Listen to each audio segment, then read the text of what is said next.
Welcome back, everyone. Welcome back to another weekend edition here of the Sparkling Tuna Cup, the STC number 132. I'm of course your side VIP with here and joined by these amazing players and by the people in chat as well. Welcome one and all. Whew, it's been quite some time. If you recall, we didn't miss the Tuna Cup last week just because we were so busy and so just bogged down in GSL and RSL and more GSL and all the regular weekly events as well. We just did not have time for a Tuna Cup last week, but now we're here. Now we are back. Welcome. ByuN, that's why ByuN. This again, Tuna Cup is a weekly open tournament. It is the longest running weekly open tournament in StarCraft at the moment. Longer running than the WTC Mondays or Pigastar Cups or the Monday Night Weeklies or KSL, all of that. We hold that title. It's forever, baby. We're not going anywhere, baby. Let's go. True. Let us go. So jumping into our fresh series here. Exclamation mark. Be in the chat if you guys want to have a look at the bracket yourselves. The bracket is live. The bracket is stacked. On top of that as well, if you want to support our regular content, our regular tournaments like our Tuna Cups, Duckling Opens, and Swan Opens as well, you can do so by supporting us over on Patreon. Exclamation mark, Patreon, papi.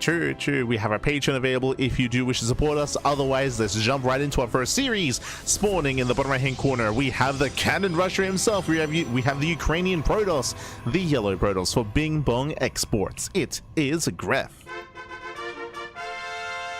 And spawning in the top left hand corner, we have the South Korean Terran player. We have the pink Terran. It is Silver BV.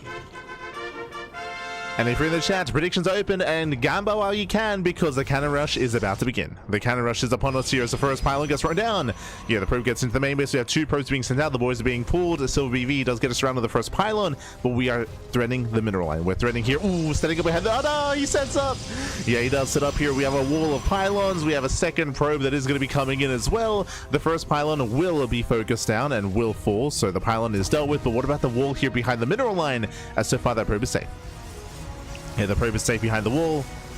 Do we cancel? Ooh, that's going to be a kill. That's going to be a kill on a pylon. The first cannon is on the way. The probe, oh, he doesn't re-wall. Ooh, doesn't re-wall in time. One probe does go down, but we have a backup probe here. It does go for the gas seal, and we can get set up another cannon. If we can set up more cannons here. Oh, no, he can. He throws down the gateway, actually, reducing surface area, throws down to the pylon, and then another cannon. There we go. Ooh, we have another cannon on the way, but the first one was dealt with. It went down to the SCVs. 0 cannons. We got 1 cannon on the way. A third probe is being sent out across the map, but so far the Cannon Rush is failing. Yeah, the Cannon Rush is failing. Silver BV, he's holding, Pap, he's holding on. The Marine is out, the pylons get focused down, and everything's going to be depowered. It's all being depowered here. Cancels the cannon. The Cannon Rush has failed. And Gref, what do we have at home? We got a gateway. We got 1 gateway on the way. Ay. Gases are now being taken, and again, very nice defense here by Silver BV. I wasn't convinced that the boys being pulled would be enough to kill the first cannon. I thought that cannon was a sure thing.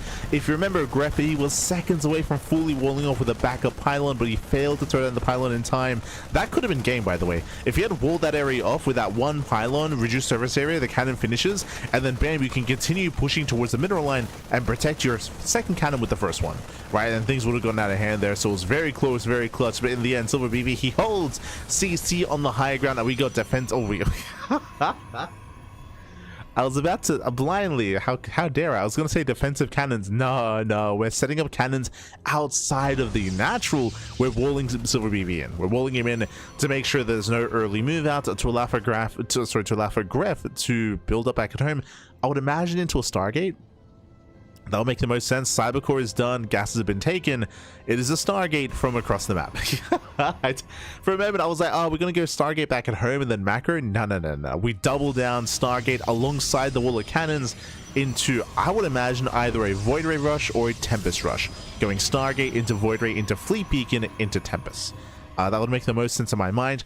The problem here is that Silver BV is comfortable on 1 base. Now, he does invest into a faster CC. His factory is late. As a result, it was CC before factory. So late factory, which means late starport, which means late Viking production. So the production here has been delayed for Silver BV. He does scout the cannon wall, but he does not see the Void Ray, doesn't see the Stargate. This is dangerous. This is dangerous here. Starport was delayed, and now we're going for the add-on top. I'm assuming safety Cyclone, or do we go for the tank? Okay, Cyclone. Cyclone's on the way. Thankfully, there's going to be some anti-air. There's going to be some anti-air.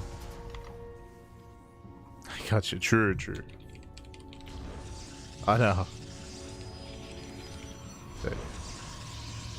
As yep, there it is. Void Ray into Fleet Beacon into Proxy Tempest. Right. This is one of the more common responses after a cannon rush in TVP.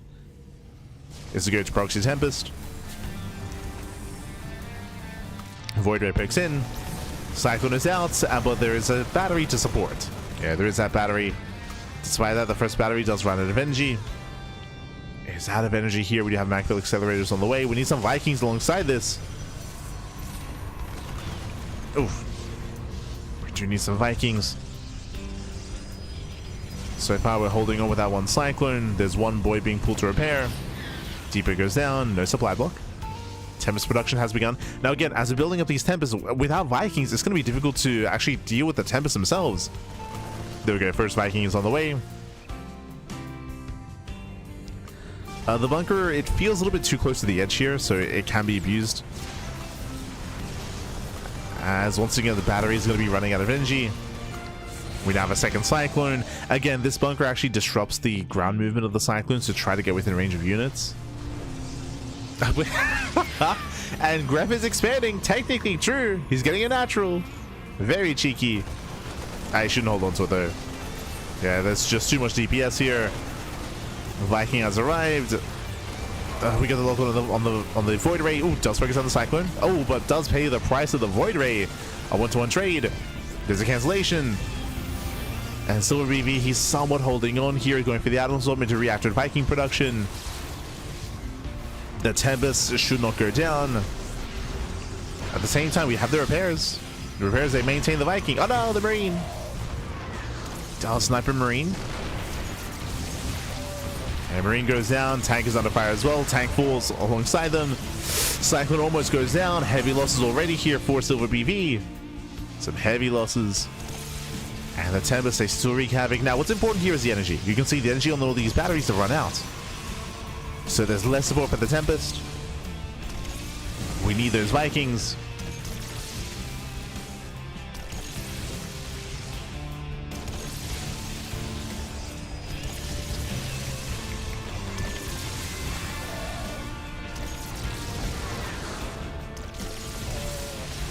As the Vikings are going to be moving in. Yeah, they're moving in, they collapse on the army. They try to at least... Oof. Tempest does pull away now to 3 Tempests, and this is getting out of hand. We got 3 Tempests. Oh no. Oof. Snipes the Cyclone. Tempest barely pulls back in time. He saves the Tempest on how much HP, by the way? On 3. 3 HP Tempest. And we're hitting critical mass. We're hitting critical mass of Tempest. Tempest, they're gaining more ground. Again, the Viking production was heavily delayed. It was heavily delayed here. Silver BV going for the ninja base. Going for the ninja. Can we stop a Tempest? Oh! Volley goes off. Tempest, they pull away in time. Takes down the tech lab.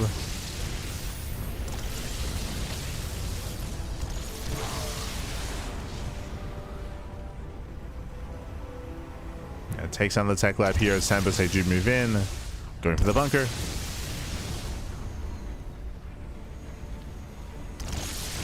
Behind the Silver BV. Oh, proxying a Rax across. Sorry, I only just noticed. Oh my god, Marines, they get in. He went for the proxy Rax who's been building up Marines this entire time. Okay. Estes Silver BV. I mean, he's going to be bleeding out these Marines. He does get some damage, but he will eventually be shut down by the probes. Like, don't mess with the boys, Pappy. Yeah, the boys, they clean up the bio. Marines are going down. This does distract at least. And 8 probe kills is nice, but Gref's economy is still solid. Still has mining here at his natural. At the same time, so BV, he's muling. He's muling, making SCVs. Oof. Bleeding out Marines. Now getting to 5 Tempest. That's a lot of Tempest. And again, as long as they're over these batteries, I don't see the Viking count really threatening this. I say that we have 6, soon to be 8 Vikings. With enough burst damage, we can burst through shields and do enough damage to kill some of these low HP Tempests. There is a chance. There is a chance. But again, we have to preserve those Vikings. We've got to build them up.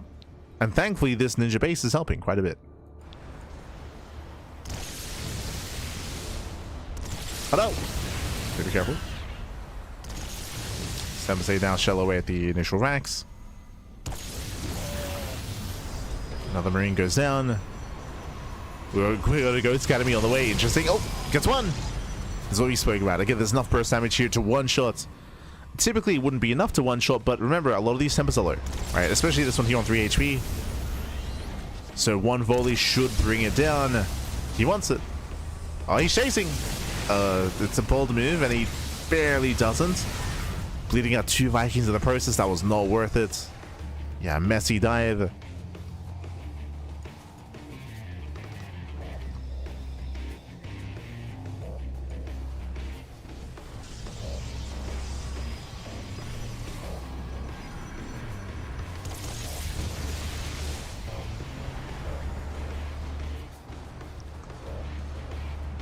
Meanwhile, the bunker is still up across the map. We do produce 2 Marines, but there's a cannon. Oh no, yeah, Marines, they move in. Cannon will deal with this. The Marines, they go down. Tempest on patrol. Ooh, does find the ninja base with the Oracle. Oof. And all these SCVs will go down. That is critical damage. But we do have 9 Vikings. Okay, we can one-shot. He gets 1. Gets 1 Tempest. And he commits. Yeah, he commits. He will get a second. Second Tempest goes down. There's 3 Tempests left. 3 Tempests remaining. Against 7 Vikings. Take another volley off. Once again, trying to bait the army out. Ooh, almost gets another Tempest. Casito. Tempest down to 49 HP. Very low. Does move in. Does target the wrong Tempest.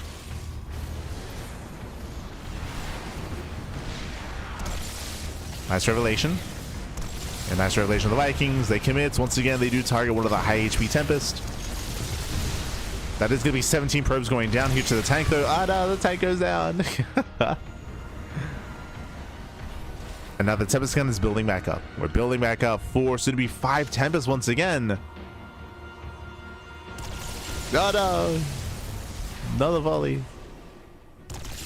Oof. Gets another Viking. Yeah, more Vikings are going down. Critical damage here, down to only 4 Vikings. We've done it. At this point, Gref has done it. Gref has broken through. Has almost reset the Viking counts. The Tempest, there's just too many. There's too many Tempests. Ah, no. If this ninja base was still fully operational, different story. But, I mean, again, so many SCVs have gone down.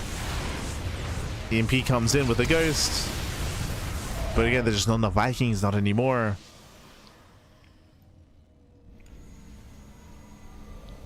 Rebuilding all his probes.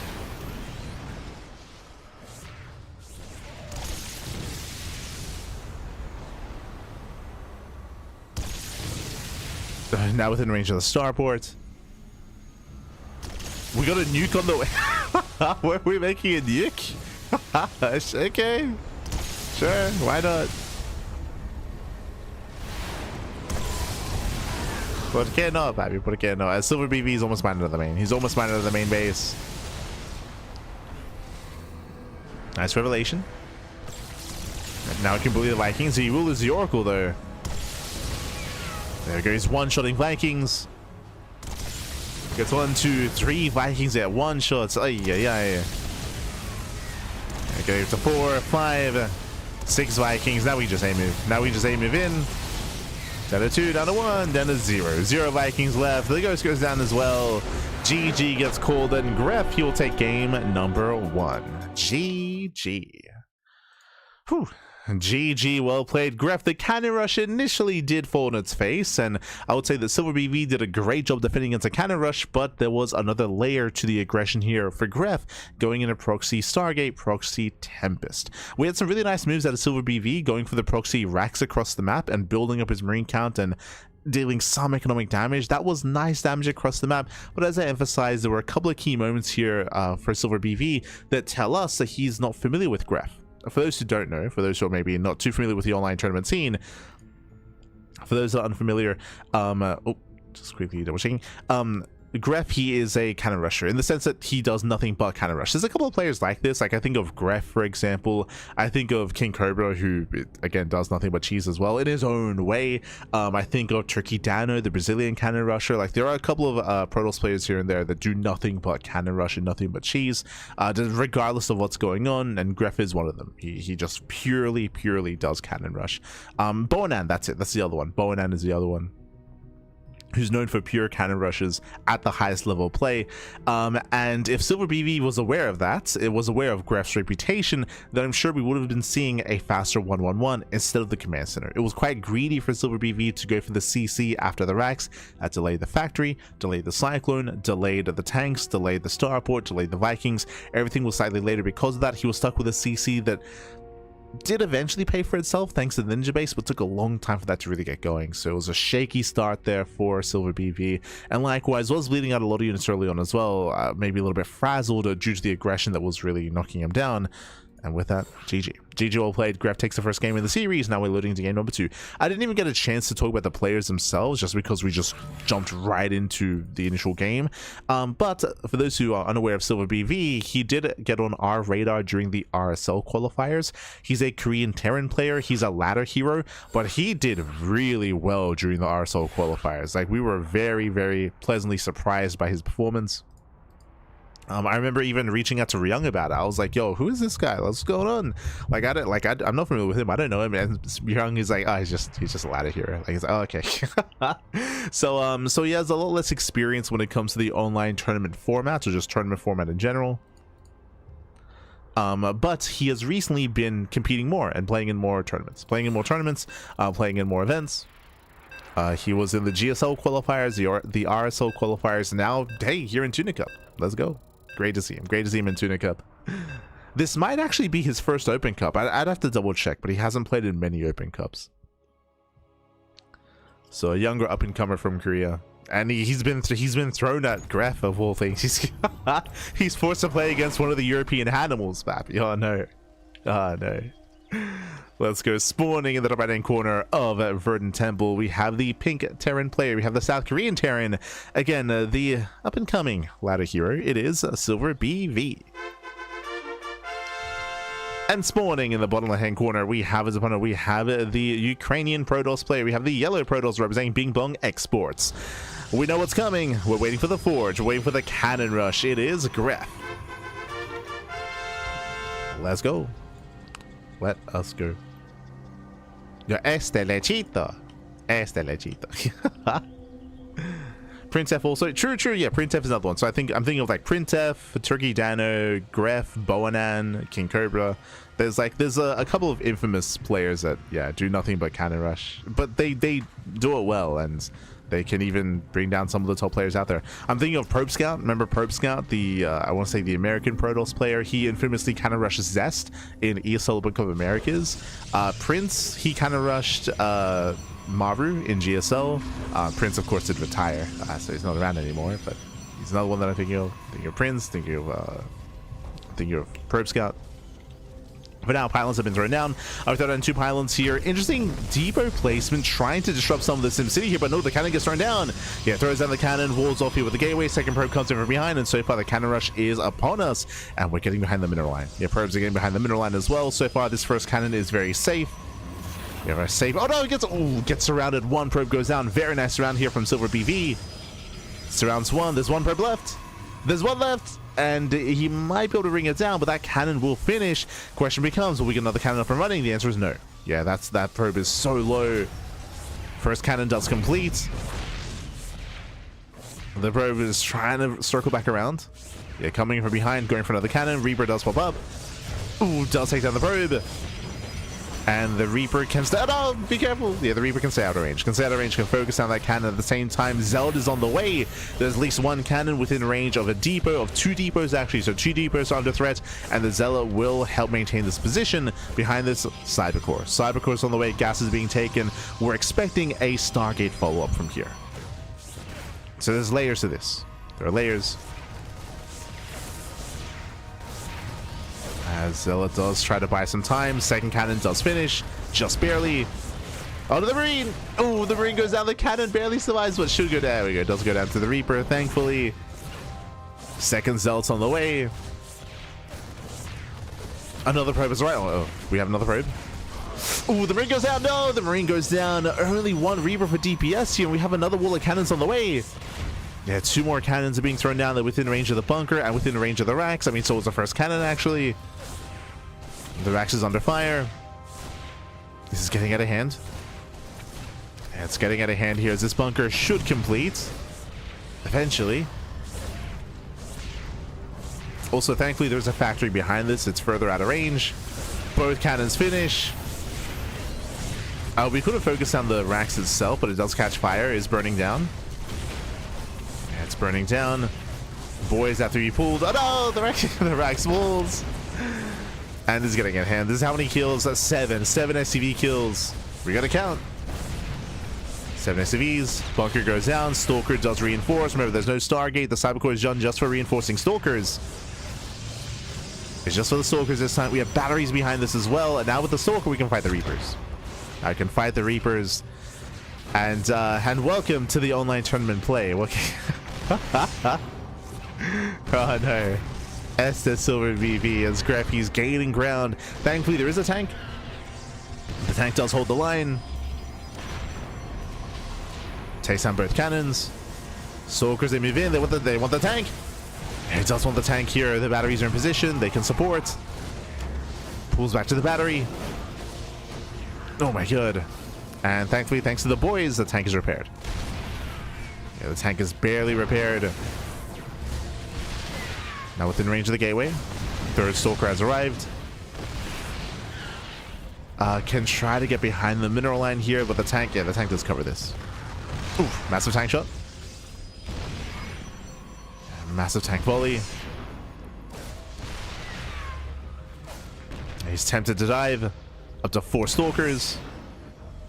And unfortunately, Silver BB doesn't really have any resources. He has no gas income. You can see here he has no gas income. He doesn't prioritize it, so no second tank. There's no second tank. No. He now pulls in. Yeah, I mean, he's flustered, right? He's flustered. You got Stalkers in your main, in your face. So late gas income, no second tank. First tank is going to go down. Yeah, Stalkers, they do dive in. GG gets called, and Greff will claim the series 2-0. Advancing on to the next round. GG. GG, well played, Greff. He will claim the series. He will cannon rush the hell out of Silver BV. Welcome to the European ladder. Oh no, oh no. They do it different than the Korean ladder, of course. They do it different. And with that, congratulations, Greff will claim the series. Shout out to Silver BV. Again, game 1, he had a really nice defense. Game 1, he shut down the cannon rush very, very well. But as I mentioned, this is one of the things that you have to gain over time when it comes to recognizing how certain players play when it comes to online tournaments. I wouldn't be surprised if this is the first time that Silver BV is playing against Greff.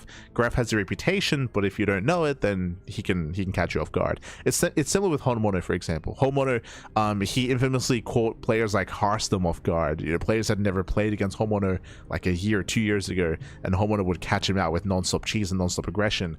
Here it's similar, where if you don't know who Greff is, you don't know that he just doubles down. He does not back off, even after a failed cannon rush. So with that, Greff was able to claim the series, and I hope that we get to see more of Silver BV in the future. Hope he isn't too disincentivized after this experience. I hope we're able to see more of him. GG. GG, well played. With that, Greff will claim the series, and let's catch up on the bracket. Let's figure out where we are and where we are headed. Let's go. Whew. Let us go.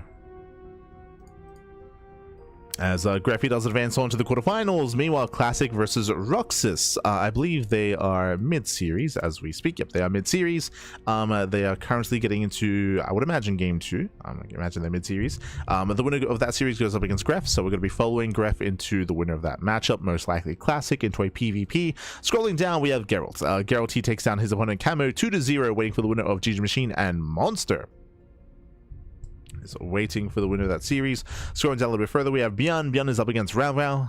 Their mid-series winner goes up against Exo Striker, as Prome did not show up, so there was a walkover in the first round. We then have YoungYakov. YoungYakov is up against Signier. They're currently mid-series, and we have Azura up against Perceive, also mid-series as well.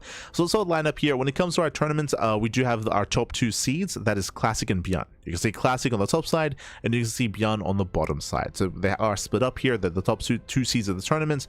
We'll see if they can be brought down. Can Gref cannon rush the hell out of Classic? Geralt and GgMaChine also have potential to threaten some of these top players as well. Likewise, we have Extra Striker making his return. If you remember, Extra Striker, he was very prevalent during the COVID era of StarCraft, and then he basically retired. Like, Extra Striker, he's been absent and very inactive for a good amount of years. Great to see him back. Great to see him back once again on a regular basis. And likewise, YoungYakov and Azura are also top players here that can threaten some of the others that are also facing off.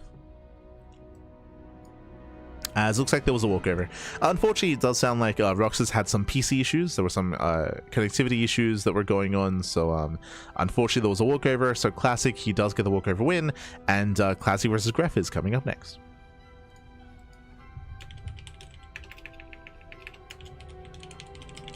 Quarterfinals.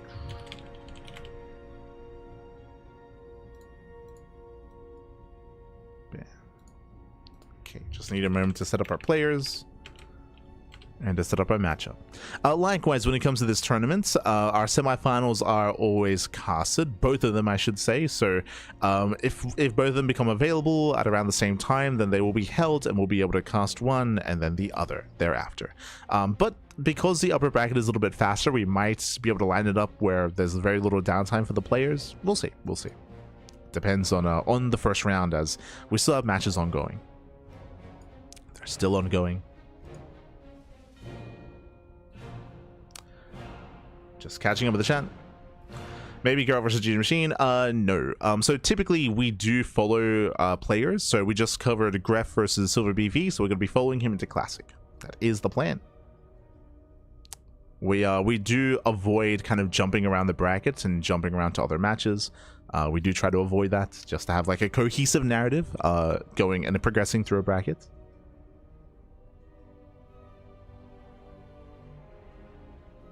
This is how Silver will never compete again, true.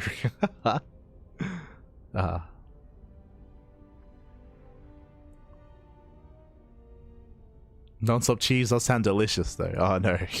It's too much, papi, too much. But just letting our players know.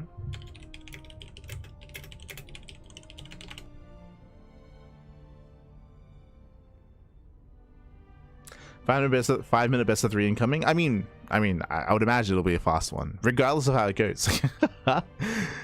2-0 in either direction or a 2-1 scoreline. We're expecting it to be a faster series, of course, is what we're expecting. But that's also a reason why we shouldn't not jump into the series, right? There's a chance that we can cover Classic versus Gref. We can finish that series, and then it finishes up just in time for Geralt versus GgMaChine potentially, right? Like, that's things can line up in such a way. But we'll see. We shall see. As looks like we're getting some other updates. Hope Gref makes it to the 10-minute mark. I mean, Gref, he had a long game 1 against Silver BV, if you remember, with the Proxy Tempest. Like, that was a quote-unquote longer game. Like, it was still very animalistic, and he was an animal, papi. Yeah. Still hyper aggressive, but it was like 7 minutes. It was getting up there.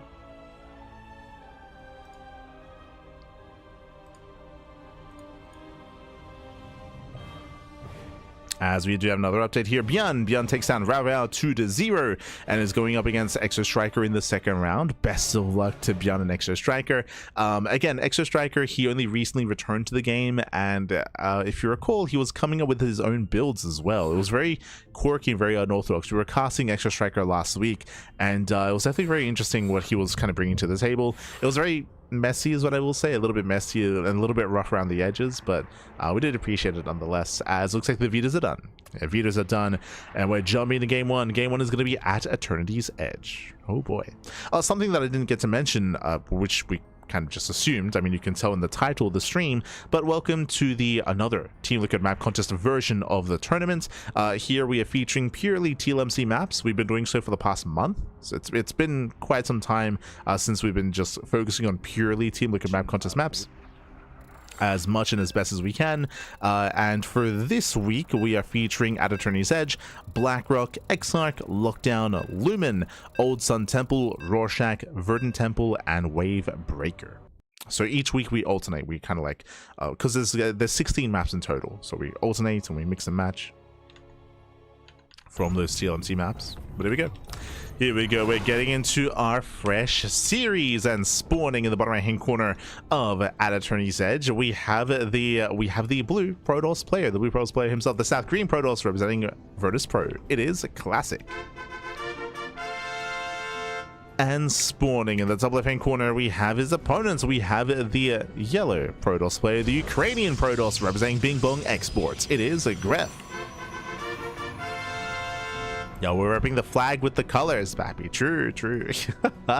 And we're setting for the cannon rush. The probe does move out across the map. Once again, welcome one and all to our fresh series. If you're in the chat, predictions, get your gambler going. Predictions are open. Place your bets while you can, because it's going to be a short series. Regardless of who wins and who loses, we're going to be seeing a cannon rush every single game. And we'll see if we have any nasty cannon rush spots here. We already did take note of this little alcove behind the mineral line on this map. So there is an area here that you can abuse, and you can try to wall up and wall off and set up cannons. Meanwhile, the probe has arrived, and we'll see how quickly Classic does react. You can see it does pull the boy. It does pull one of the boys. Oh, it does, but so far it does body block. One pylon gets thrown down, and Classic does pull a third probe. Setting up another pylon on the left hand side. Interesting. Yeah, shields are stripped, trying to deal hull damage, and oh my god, second probe does make it. Yeah, second probe makes it through. More boys being pulled. And one probe does get surrounded. And with that, we have one probe left. One probe left. We pull the boys here, and no cannon whatsoever. The cannon rush fails. The cannon rush fails. The question is, he's like, what the hell just happened? GG and Classic.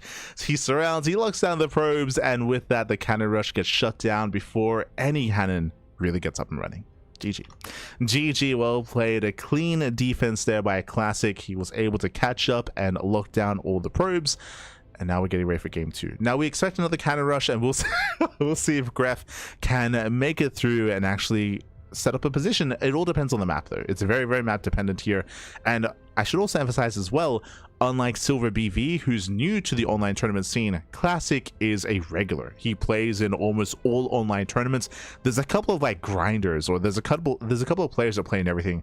Thinking of Classic, thinking of ByuN, I'm thinking of Hero as well, thinking of Cure, but there are certain players that they play in so many tournaments. I mean, hey, in this one, for example, we have Classic, you have ByuN, they play in everything, and as a result of that, they're very familiar with a lot of these players.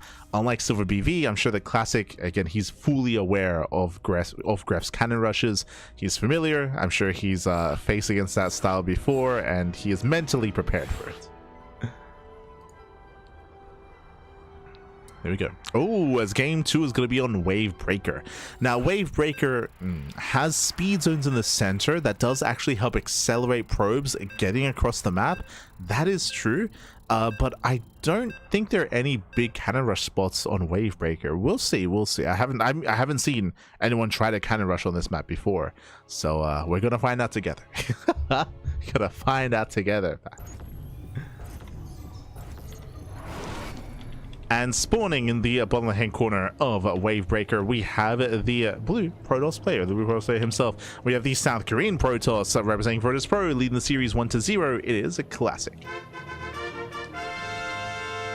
And spawning in the top right-hand corner, we have his opponents. We have the yellow Protoss player, the Ukrainian Protoss representing ByuN Exports. It is a Gref. And again, he did well taking down Silver BV earlier in the broadcast, earlier in the tournament in the last round, but now he's up against someone who is familiar with Grab. Now he's up against someone who is aware that cannon rushes will be coming and is a little more adept at responding, at reacting. I mean, Classic, he's literally top 2 Protoss in the world alongside Hero. So it's quite a mountain to climb, but let's go. First probe is on the way, second probe as well. Forge has been thrown down. Let's cannon rush.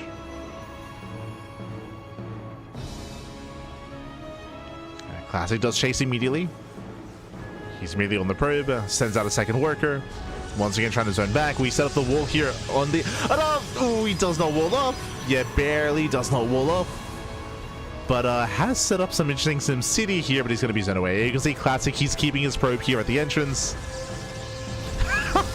Throws out his own pylon. He's on the other side. He opens up the wall. Very nice response here by Classic. Gets a surrounds the probe. A probe goes down. There's one cannon on the way. But I love that Classic threw down his own pylon. That was really smart. That was great. For those that are curious, because Classic threw down his own pylon, that means that he had control of the wall. I mean, he had a door basically. He had a door in. So he just cancel and then rush forward.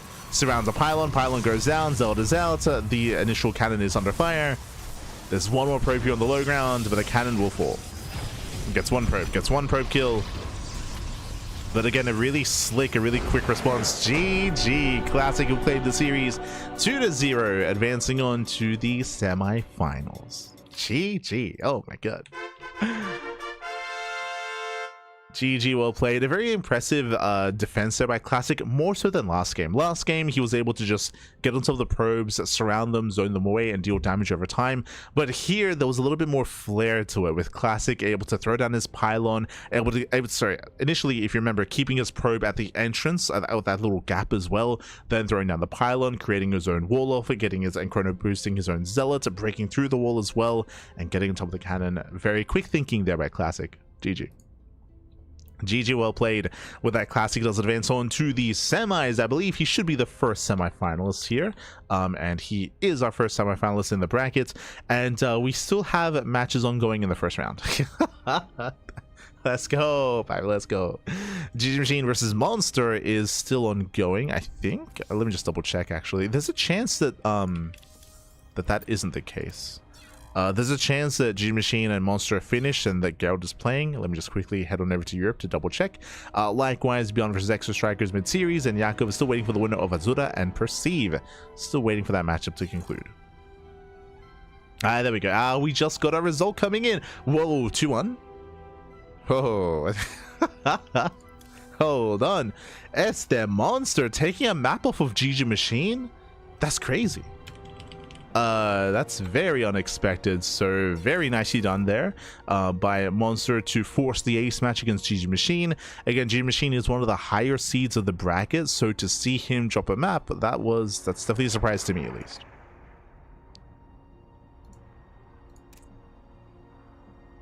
Oh.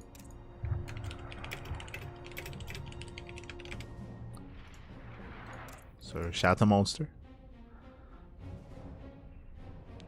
as they should be getting their matches ready.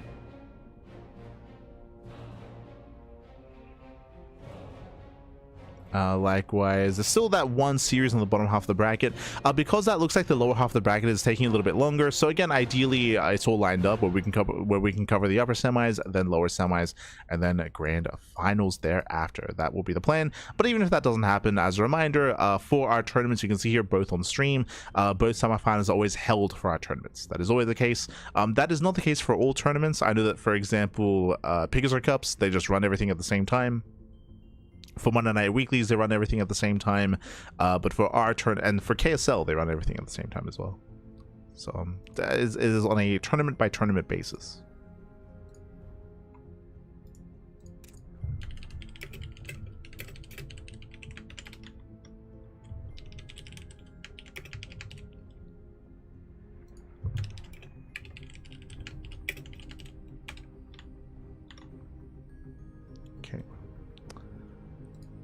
As our players do need a moment.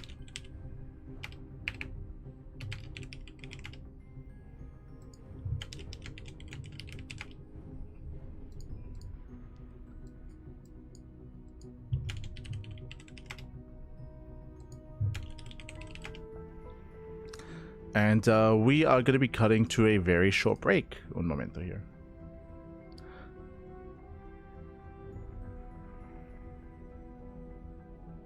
We're going to be cutting to a short break. When we come back, we'll have a next series. We'll have a next matchup. We'll see you soon in a couple of minutes.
Welcome back, everyone. Welcome back. Ooh, hope you had a lovely break there. Hope you enjoyed the brutal OST. Do apologize for the extended break, but the videos are done and our fresh series is now available. It's you know, the previous kind of rush games, the previous matches here that we broadcast, they were just too fast for our players, Pappy. Too fast, too quick. Now we're able to slow things down and enjoy ourselves. I would imagine some mid-game. This morning in the bottom right-hand corner of At Attorney's Edge, we have the orange Zerg player representing Stony Bulls. It is GgMaChine. And spawning in the top left-hand corner, we have his opponents. We have the red Protoss player. We have the Polish Protoss representing Streamer Zone. It is Geralt. And if you're in the chat, you know what time it is. It is Gamba time. Predictions are now open. Place your bets. Place your bets on who you think will claim the series. Best of luck in the chats. Coming into this, I would say that the skill disparity is quite low between these two players. Or I should say the skill gap is much smaller between these two players. They're very close in skill, very close in play. Geralt, he does thrive in the mid game. GgMaChine, he has been known to embrace some longer games at time as well. Right now, when it comes to the meta of PvZ, we've been seeing so many all-ins players, especially from the Korean side of things. So Rogue, Shin, Solar, the top three, the three Korean Zerg players right now, they do almost nothing but all in this matchup. But when it comes to the European side of things, players like GgMaChine, players like Lambo as well, players like Cyril, Rainer, they have been known to mix in some more mid to late game play as well. So I'm curious to see how GgMaChine will approach this. For now, hatch gas pull, standard opener, likewise gate expand out of Geralt as well. Welcome on all to At Attorney's Edge. At Attorney's Edge is a interesting map in the map pool. It has its own unique quirks, of course. Some of the big factors are we have they're talking about how big the main is, and the fact that we have a pocket here as well, a little area where you can drop in with a War Prism, with Dropper Lords, with Nidus play as well, and hide something further back behind this. I was gonna say that Geralt has been very inactive as of late. I actually haven't casted Geralt in weeks, if not months. I don't think Geralt's actually had much experience with the TLMC maps, unfortunately, so it's been a while. He's been busy with other things, of course, like he's been busy with his IOL career. For those who don't know, he did finish law school, I believe. So Geralt, focusing on other aspects of his life, of course, has been less active, but at least we're able to experience him playing on some of his TLMC maps for the first time. Let's go. But when it comes to some of the interesting features, we do have the goal base. We have the goal base here in the center left-hand corner of the map, and we have high yield gas bases here in the top right side instead. So one side has high yield gas, the other side has high yield minerals, so you can expand in either direction depending on which kind of resources you find more valuable, of course. Meanwhile, a follow-up here out of a Geralt's going for a Twilight Council opener. Oh my god, being hyper aggressive here. The Overlord does go in for the scout, and the Overlord should confirm the tech of choice, and does. There we go, Twilight Council opener. So before we go into the map itself, this is a hyper aggressive build going for a Dark Shrine. Okay, does throw it down off in the corner of the main. Based on the timing of the Twilight Council, this could be DTs or it could be Adepts. GgMaChine is still in the dark as to what is going to be going on, and he'll have to play it safe to be ready for whatever comes his way. So we should be seeing GgMaChine cut workers early, get a Roach Warren. Yep, there we go. That's a pretty early Roach Warren. 3:35 Roach Warren timing here, but this means that Roaches will be available in case it is going to be Glaive Adepts. Likewise, GgMaChine should be setting up his wall with a Zero Chamber to make sure he's able to fully wall off at the natural as well. Meanwhile, the Prism is on the way, Dark Templar are coming, and hopefully we get some safety spores. As I mentioned earlier, based on the scouting information, there's no confirmation exactly. It could be DTs or it could be Glaive Adepts. Those are the two big things that it could be. Technically, we could go for early like Blink and early Charge, but those builds are very obscure and very niche. And so far, GgMaChine, I don't see a spore. Yeah, there we go. Does get a spore here at the natural location. Didn't scout the main base, but again, he knows to cover his bases. Just because he has no confirmation as to what's going on, he needs spores, and we have one in each base. So spore in the main, spore at the natural, spore at the third. The Prism does move in, and there is going to be detection available. Overlord does spot the Prism. Warping in DTs, Lings are here to at least confirm what's going on. We pull back to the spore. Where that DTs are deflected. Prism under fire. One DT goes down. Ooh, a bit of an overextension out of Geralt. And so far, GgMaChine does hold. Now, bearing in mind that a DT opener is not an all-in. It is not an all-in. There are layers to this. Behind this, Geralt is expanding, getting a third base, and is going for an Archon drop follow-up. Usually, it's 2 Archons. You get 2 Archons here to juggle, to pick off Lings, to catch and chase down Overlords. But here it's only 1. Now warping in a second Archon. DT's even punishing the roaches. There's no detection. Yeah, nice punish. Overlord goes down. And you can see here that Geralt, he's still getting value. May not have dealt any economic damage, but he's still getting value nonetheless. Again, that's why this is a macro build, as you're able to build up and claim your economy, get your third base, building up immortals, getting ready for the roach counterattack. And likewise, GgMaChine is droning. He's droning, saturating, taking gases, and building up and embracing the mid-game. As I mentioned previously, if we were casting, for example, Shin, Rogue, Solar, I would expect to see cutting workers at this point, getting a 4th base just for Lava, and going for a big 3 base all-in to punish the Protoss. But here, GgMaChine is droning. He's droning, he's saturating, he's getting upgrades, Evo Chambers on the way. That's a sign of +1, a sign of later play, and a later timing attack. This tells me that Geralt, he can freely trade, does get 1, 2, 3, up to 4. Oh my god, 4 roaches go down, a nice trades. At the same time, there was a Ling counterattack here across the map. 2 probes did go down, but overall a good trade here as the Archons are still up and running. They're still alive, and they've gotten quite a bit already, hunting down another Overlord. So just really nice value here out of Geralt. The Archon gets focused down. Ooh, nice pickup, gets another Overlord. The value. So far, it's been 4 roaches, 5 overlords, 16 lings, and 1 drone for 2 probes and 1 Dark Templar. So very efficient trades here by Geralt, and he's not done. He's not done. He's jumping once again into the main base. Oh, threatening the 4th. Bearing in mind that behind all of this, GgMaChine, he's working on +1, and he's building up his roaches. And nice snipe of the Queen. Queen goes down. GgMaChine cut workers at 66. That is 3 base saturation. He's massing up a massive wave of roaches. That's a lot of roaches building up for GgMaChine. And the rush distance background from this 4th location to the 3rd base of Geralt is very short, especially with Geralt expanding towards his opponent, going for the high yield gas geyser base. But this is a very aggressive expansion and much more exposed as well. I say exposed, just very aggressive. Very aggression. Speaking of aggression, here he comes.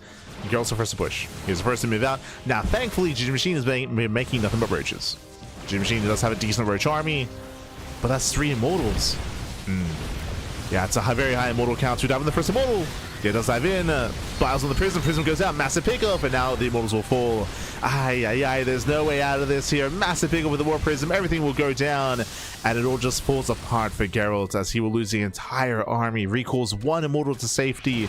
Again, if that prism was saved, then we can juggle the immortals. We can kite them back, and that would have been a much different fight. But again, now this base is being punished. As he mentioned, he was expanding towards his opponent. So a very ambitious expansion here. It's going to be denied. That's a kill, not a cancel. GgMaChine, he breaks down the pylon, and he's going for the kill. He's going for the kill, going for the throat. At this point, we can just rally across the map. He commits. Again, no drones at the 4. I mean, there was no 4th, to be fair. It was killed earlier. So no 4 base saturation. Just commits on 3 bases, breaks on through, takes down the cannons, the shield batteries. There are defensive DTs. Oh my god, they're trading well. No detection. No detection. The mass DT defends. No Overseer here with the main army. We have Overlord speed on the way for the Overseers. 14 probes did go down. That was critical damage. But Geralt, he survives with the Invisible Man. He survives, Pappy. Let's go. I mean, again, he's still behind, right? He still lost the mineral line and he lost the expansion. So Geralt, he's treading water. He's treading water right now. He's barely surviving, but he's not really thriving. As things, they peel off into the natural. Main army knocking down those rocks, morphing in more Ravagers, and here comes GgMaChine. Here comes the second wave, the second bush. This time with detection. Now, this time Overseers have arrived. DTs will not be enough to defend this time. And there just isn't enough buffer here. There's not enough of an economy. Not enough support. Just too many losses early on. Too many, Pappy. Too many. And GgMaChine is snowballing out of control. Breaks down another immortal. Another immortal goes down. Does force a lift. Trying to get into that prison. The Archon goes down as well. We try to dive on top of the Overseers. Geralt, he's having fun. He's having fun. As the base has been broken. Lings, they trickle in. GG gets called. And GgMaChine, he takes game number 1. Whew. GG. Again, a very aggressive start here by Geralt, but his aggression was punished. If GgMaChine was droning, if he was saturating, if he was building up into a longer game, different story. But remember, GgMaChine, his 4th base was delayed. He got a later 4th expansion, and he cut workers at 6-6. He was massing up a massive wave of roaches, so he was ready for a push. Geralt, he was trying to be aggressive, but GgMaChine was not droning, so he was ready for the aggression, dealt with the army, more importantly, biled down the War Prism, and that was game. As soon as the War Prism went down, that was game then and there, and with that, we have a lead for GgMaChine, but now we're loading into game number 2. Loading into game 2. Gonna be loading into lockdown. Okay. Gonna be loading into lockdown here for that second game. Another one of our interesting, I mean, every map is interesting. We'll get into it. We will get into it. He also just announced a bunch of lands with his organization. Is there announcements soon to him? Yes. Again, like Geralt, he's been very inactive playing, but he's been active in other ways, right? He's been focusing on other aspects of his career and other aspects of his of any kind of project that he has. So it's been very, very busy. And here we go, spawning in the bottom left-hand corner of lockdown. We have the orange Zerg player. The orange Zerg player himself representing Stouty Bulls, leading the series 1-0. It is GgMaChine. And spawning in the top right-hand corner, we have his opponents. We have the Polish Protoss player. We have the red Protoss representing Streamer Zone. It is Geralt. Let's go. Let us go, as we are going to be opening up and setting up on the high ground. I say on the high ground. So one of the big differences here, one of the big features of lockdown is that we do have a high ground natural base. This is a rare site. It's a rare feature nowadays. Often we do have low ground expansions without any kind of high ground advantage at the natural base. But here we have a much more secure natural with that ramp, with that high ground. So very secure natural. Likewise, we have a high ground third base as well. There is an area here in between the natural and the third that can be abused. That can be kind of assaulted. That is true. You can kind of engage in this central area here and try to punish a rotating army, but outside of that, your 3-base setup is relatively secure. If you can take over this area, especially with these towers that can be knocked down, you can secure yourself on 3 bases and then push across the map on the high ground as well. What? Geralt. But, as there's no block here, by the way, and he goes for a ninja natural base.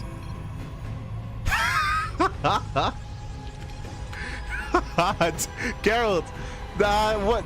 Mate, what's happening? What no, is he blocking the Nexus? No shot.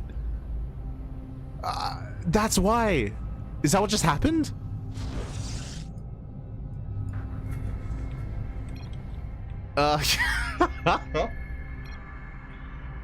Oh god, I was curious as to why this was happening. Yeah. Like again, like the pylon is too close. It's too close, so we couldn't expand.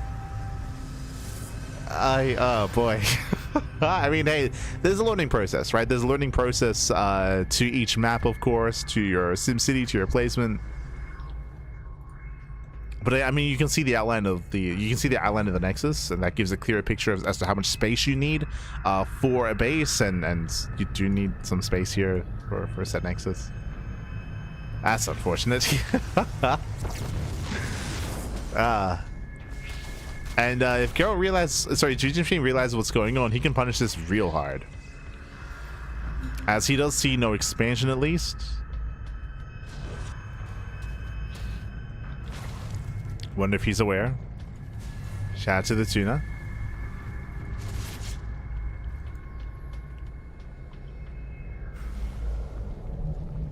Yeah, Lings are moving out across the map. Yeah, we're checking the third location. He's aware of its placements, and oh boy. It does confirm. Does confirm, coming in for this round. Adept does shade away. Battery's almost done. And he gets in. Oof. Does try to. Nice control here by Geralt. Does pull away. Shield battery does complete, and with that, Geralt holds.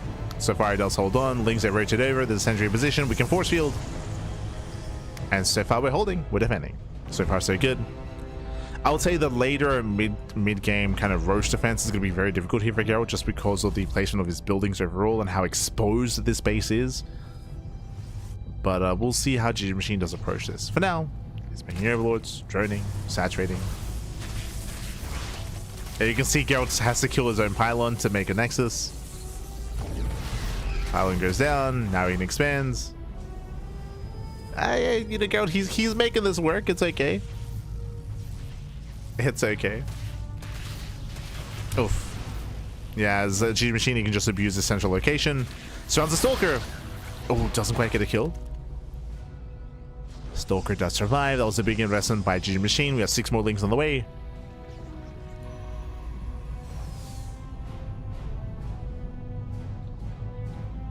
Behind this, once again, a Twilight Council opener out of Geralt. Opening up Twilight Council in a Forge. Just a very, very awkward game. Very awkward. Like, it's... Well, we're getting messy. Getting messy.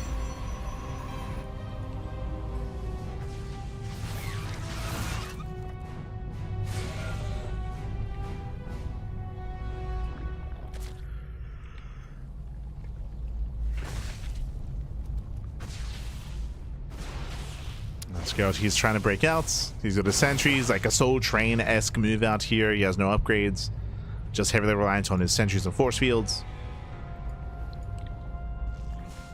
GgMaChine massing up his Lings, moving out across the map.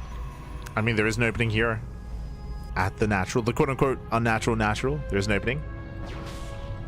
There's no battery here at the natural, though. It's at the other. What are we saying? No expansion at the second base.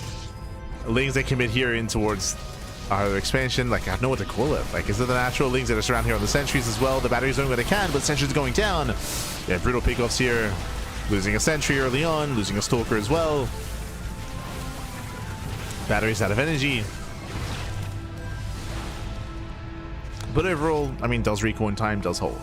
Does sustain some losses here, but does hold on. Now, this is where I'm a little bit concerned that GgMaChine, his droning has been lacking. He does get up to 3-way saturation, but this is late because of all the Ling production. That is true. And that does delay his roaches. But I do feel like this roach timing with roach speed should hit very hard.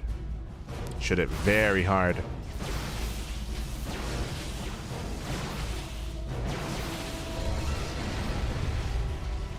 And Geralt does wall up. Does wall up.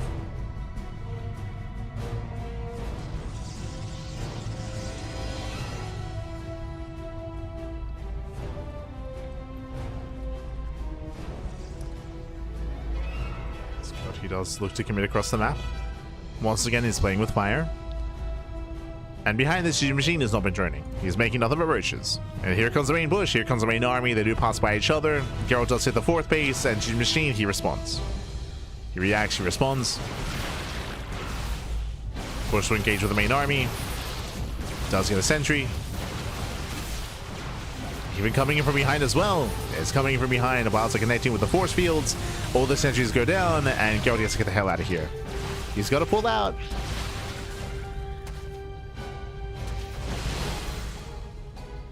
Well, thank you so much. Thank you so much in the chat for resubscribing for how many? For 11 months. Shiraj. Gracias, Papa. Gracias. Thank you so much. Almost a year of support. Thank you so much for the support. We do appreciate it. Hope you enjoy the content, the casting of the StarCraft. Hope you enjoy. As GgMaChine is snowballing out of control at this point. Again, he collapses on the sentries, the zealous. It was just a very messy early game. Very messy early game. Very messy mid game as a result of that, where Geralt, he has no road production. He has no core backbone of his army. Stuck with purely Blink Stalkers here, and there's just not enough support. Not enough numbers here to hold on. Battery does complete, but it gets piled down. Does fall to the piles. 4th base is being broken, and Geralt is being chased down. It's being chased down as we speak, being zoned away from the main fight. And the 4th will fall. Oh. Does recall over. Recall does finish. No. But he still gets caught out. More Lings flooding in. Chasing down Geralt. Yeah, it does chase him down, collapsing down more Stalkers. Zelsa try to come in from behind. Desperation here by Geralt. And no, we depower the battery. The battery gets depowered. Boys are being pulled. And this should be the final moments here for Geralt, as he will lose his mineral line. I say that with these Stalkers, it looks like we can get on top of the Ravagers, true. So Geralt, he will barely hold on. He does hold, but he does sustain some crippling losses here. Oh. GgMaChine just has to calm down. Just back off, calm down, build up his army, consolidate his reinforcements. So GgMaChine does have to retreat for a moment here. And Geralt does buy some time to breathe. Does get some room to breathe here. Charge does begin. He's now taking up. And the reality is that Geralt, he needs his opponent to give him time. To just back off and give him time. But GgMaChine isn't waiting. He's not waiting. He's going for another push. For round 2. The second round, Pappy. And Ravager's waddling in. Oof, bars on cooldown. Sorry, blinks on cooldown. Just now coming off. Still not. Oof. That's a lot of Stalkers getting caught. Depowers the gateways. Gets into the mineral line. And again, it was just a rough start. It was like Geralt, he wasn't able to play his game just because he had to invest so much early on to defending and surviving because of the unorthodox expansion. It was just a messy start.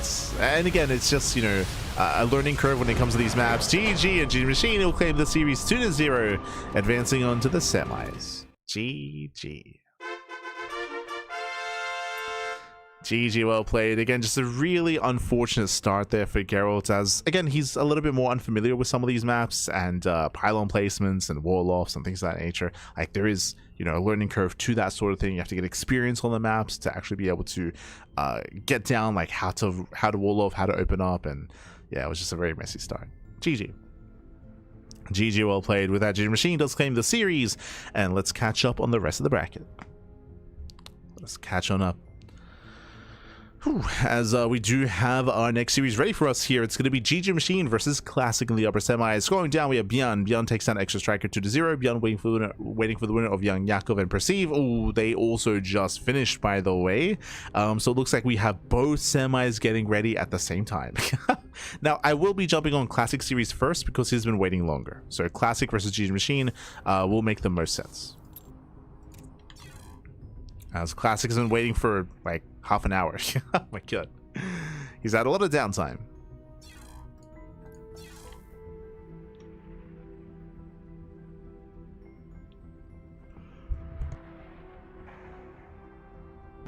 Oh.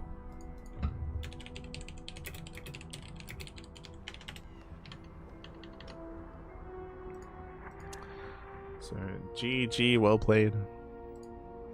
As we are getting our semifinals ready here. Again, it's going to be a best of 3 between Classic and GgMaChine, and that'll be followed by YoungYakov versus ByuN.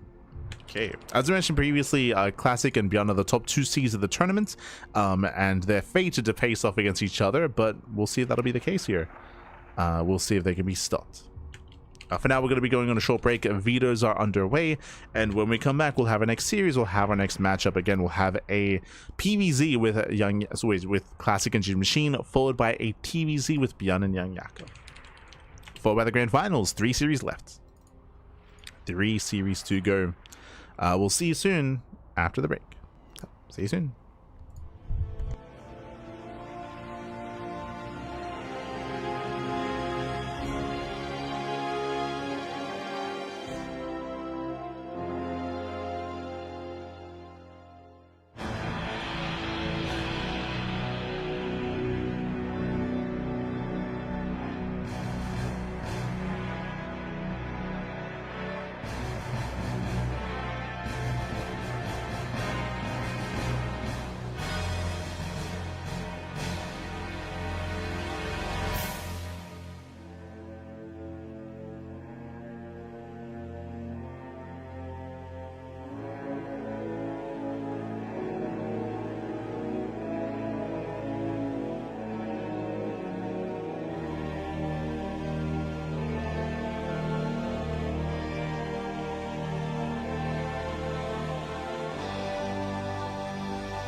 And welcome back, everyone. Welcome back to the semi-finals of the sparkling Tuna Cup number 132. Again, this is a weekly open tournament that we've been running for years, the longest running open cup out there, and we're ready here for our round of 4. As spawning in the bottom right hand corner of Rorschach, we have the South Korean Protoss player. We have the blue Protoss representing Virtus Pro. It is a classic. And spawning in the bottom left hand corner, we have his opponents. We have the red Zerg player, the red Zerg player himself for Team Stouty Balls. It is a GgMaChine. And if you're in the chat, you know what time it is. It is Gamba time. Predictions are open. Place your bets on who you think will claim the series. Best of luck in the chat. Let's go. Let's jump on in. As we have a wild map that we almost never get to see. This is one of the more vetoed maps in the map pool. Welcome to Rorschach. Rorschach has a very short rush distance. As you can see, horizontal spawns. Horizontal spawns. This feature is very unique nowadays. It's rarely seen, but there are definitely maps in the history of StarCraft, even in recent times, like El Dorado, for example. That's maybe the most recent map. El Dorado, Golden Wall, alongside some other more modern maps, do feature this kind of map setup here with close by air, close by ground, and a smaller map in general. Just a smaller map, less bases of course as well, but one of the big features of this map is the healing pad. We have a healing pad dead set in the center of the map, and this will benefit and bolster main pushes or early game aggression, or just aggression in general here towards these closer bases.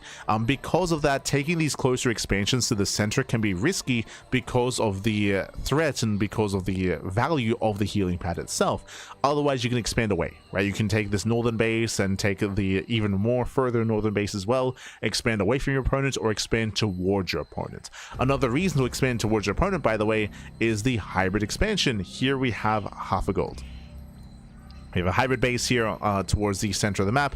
Again, very close to your opponent. It's very isolated, is what I will say. The only way to reinforce this position is to come down the ramp and come down towards the left-hand side. So a very isolated expansion that I would say is very difficult to maintain. But we haven't really seen many games on this map, period. So I can't really say that with too much certainty here. I will say that a lot of our thoughts on Rorschach are merely theoretical, just because we have very little actual data to go off of at the moment. But that's why I'm happy to see us embrace the map. And hey, GgMaChine does expand away. You can see here he does expand away from Classic, does not expand towards the healing pad. So it does take that northern base. At the same time, Classic going for a standard opener here, going for the Stargate into a third. Should be going for the triangular third, by the way. So here we go. We are settling in. We're going to be opening up.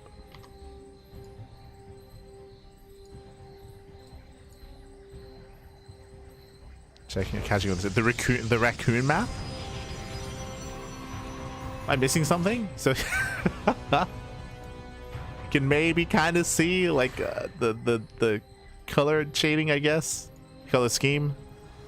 Maybe. Yeah. For now, though, we have our initial Oracle moving out. Oracle does move out across the map. We have a second Oracle behind this. Of course, the initial Overlord does confirm the Stargate and Oracle opener, which is very standard. And it's going to be up to GgMaChine to keep up with the Adepts and to keep up with the Oracle. As we do catch a drone. Ooh, quick Evo Chamber. Very quick. Very nice. Evo Chamber morphs in. Saves the drone. Oracle does get zoned away, though. So no major damage yet. It does not get a drone. Do we let it finish? I mean, we can just go straight into +1 melee, I suppose. I guess. Yeah, sure. Gotta let it finish. Meanwhile, now up to 2 Oracles. We now one-shot workers. A third Oracle's on the way. We do have a standard timing here with the Twilight Council and Forge, looking like +1 and Blink. Standard follow-up out of Classic. I say standard in comparison to the third base timing. If it was earlier, then we can theorize Glaive Adepts or Charge. Lings, they do get us around to the pylon. Nice pick of the pylon will go down. Ooh. Yeah, pylon does fall. At the same time, Oracles, they commit. Ooh, no Spore.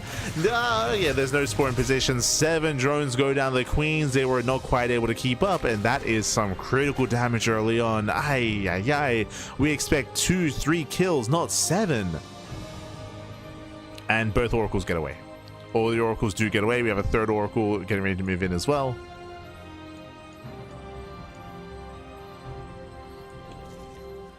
So now it's actually back at home. Yeah. Staying back home.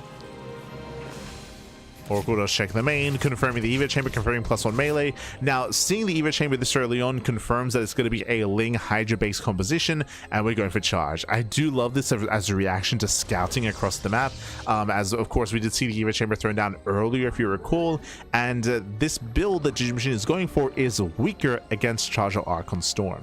The reasoning for this is because we don't have roaches, right? With this kind of style that our Zerg player is going for, there's going to be no roach warren, and there's a very low chance that we get a Bailey nest. If there's no nest, if there's no roach warren, if it's purely Ling Hydra, it's all things light, and it just crumbles before storm. So I'm very concerned for GgMaChine, as that storm timing is on the horizon. Zelto confirmed, okay, so now he knows. You would never see Zealous this early on unless it's going to be Charger Archon, so GgMaChine is now aware of what's going on.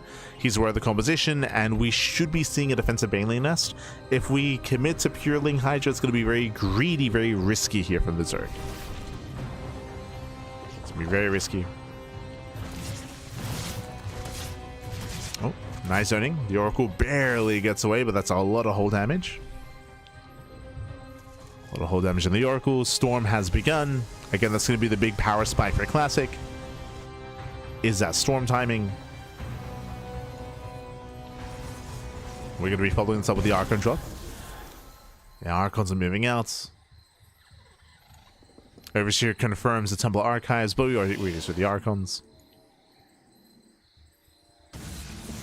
And the fourth base was taken in the center here, so Classic, he can push in towards the fourth, and he does have a backup location where he can heal up, potentially.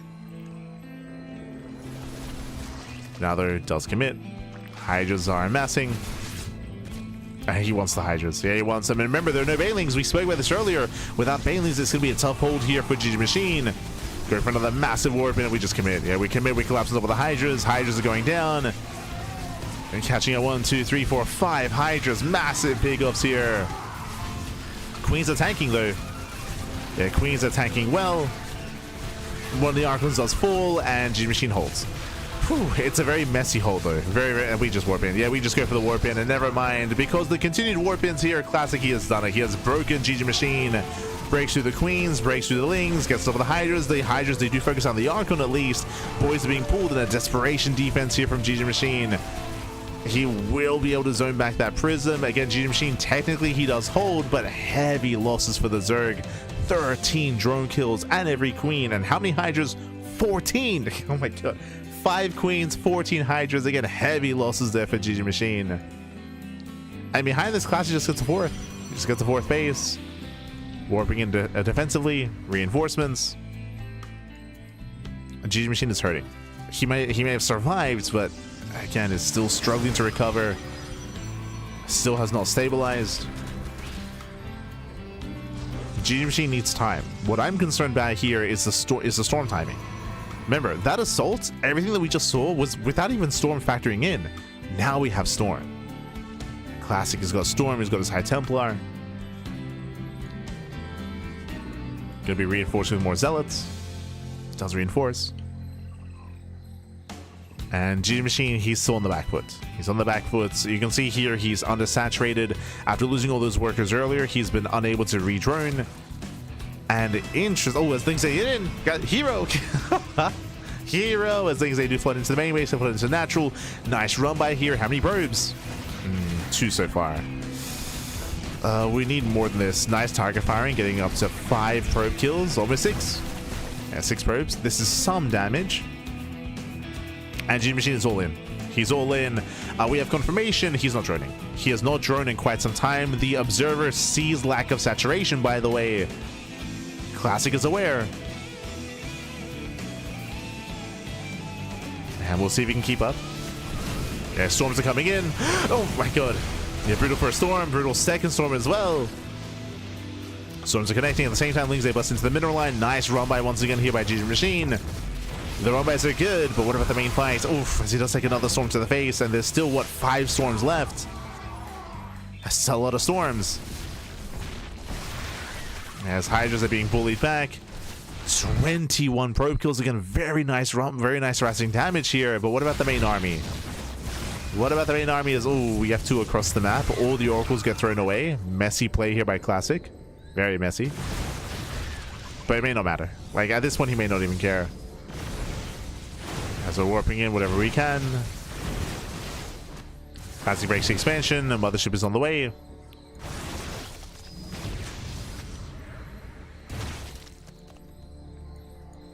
Yeah, GgMaChine, I don't know if you noticed, but Classic, he actually intentionally held onto that warp in. He warped in one Zealot just so he made sure he had a defensive warp in. Shuts down the run by, another Oracle gets thrown away. Again, Classic has been very, I would say he's been a little bit lazy, a little bit cavalier with his control here towards the end, but it's like he can get away with it. Yeah, Massive Storms, GG gets called, and Classic takes game number 1. GG. GG, well played. Classic will take a lead in the series. Again, GgMaChine just had a very rough start, and as I mentioned, he saw the build, he saw charge, he saw the Zealots, he knew what was coming his way, but he chose to try to commit with a Ling Hydra Queen composition. Bearing in mind this does hit faster on this map because of the shorter rush distance on Rorschach, so it hit faster, hit harder, the 4th base was exposed, we had no Banelings to defend, so it was a very messy defense. Technically, GgMaChine, he survived the initial push, but it crippled him. It crippled him and he never recovered. He never recovered. He was forced into an all-in, and even though he was doing some nice run-by damage, nice harassing damage with the Lings, it didn't matter. Sure, he killed 21 probes, but he was still dead. Like, he was still crippled, he still could not keep up. And with that, we're getting ready for game number 2. Going to be loading into Lockdown. Oh boy, and we'll see if GgMaChine can bring it back and force the ace match, or if Classic will close it out here and now. Let's go. Let us go.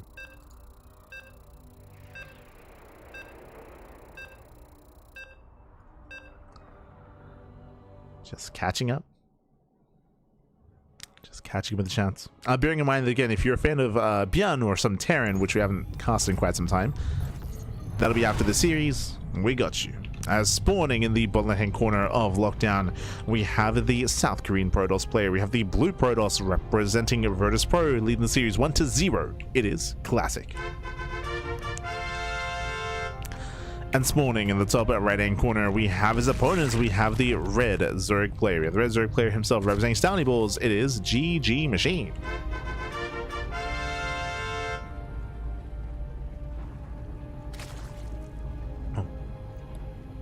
Let's go. Let us go.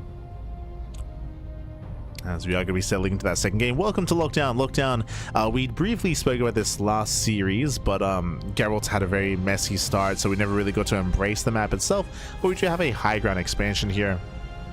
The spray map, as we do have a high ground expansion, ramp coming into the natural, so a very, very secure natural base, and a high ground threat as well. As, oh, GgMaChine does go for the hatch block. A little bit, there we go. That first cancellation was a little bit weird from GgMaChine. Yeah, so a little bit inefficient here from our Zerg player, but he does delay. It's all about delaying the expansion as he claims zone base across the map. This will force out a 2-gate response. Okay, so 2-gate response here from Classic, going for double Zealot, going for double Adept, and going for an Adept heavy counterattack.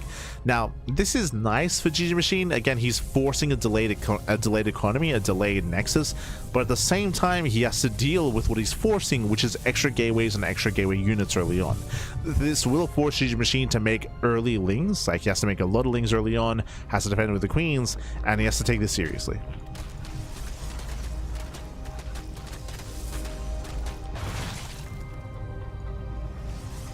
Oh, as Classic even cancels the Zealot, gets a refund.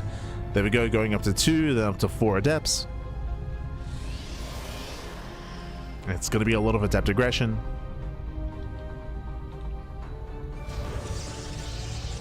And we'll see if GgMaChine can keep up. We shall see.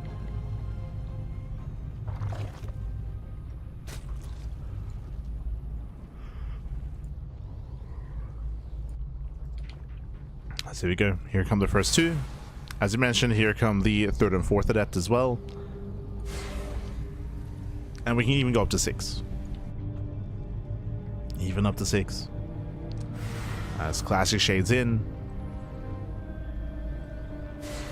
You can see Lings have been amassing. We have 8 Lings so far. And ideally, GgMaChine wants to surround. And Adept's going to get surrounded. Yeah, nice catch. Nice catch. He gets one. As Classic didn't commit to the shade, we were assuming he was going to shade into the mineral line. He did not. He did not shade in. And so far, a nice defense here by a Zerg player. So far, so good. He will lose one. One drone goes down for 2 Adepts. A better trade for the Zerg. Additional Adepts have arrived, but again, it's still a little bit messy here from Classic. Oof. Does shade away. Shades away. We have the Stargate follow-up. Still making more Adepts, by the way. Still committing. And ideally, he would have a 6 Adept timing, but now he's down to 4. Now he's down to 4 Adepts. He lost the first 2 early on, which should not have happened. And we have a very early Roach War. GgMaChine is going for the all-in. He's going for a Roach all-in. Gonna try to catch Classic with his pants down. All-in on a map with a ramp coming into the natural is a bold move. I'm not too convinced here, but if Classic is greedy, then this could work out. As Classic is getting up to 6 Adepts. GgMaChine attempts to surround. He does get one. He does catch 1 Adept, not bad.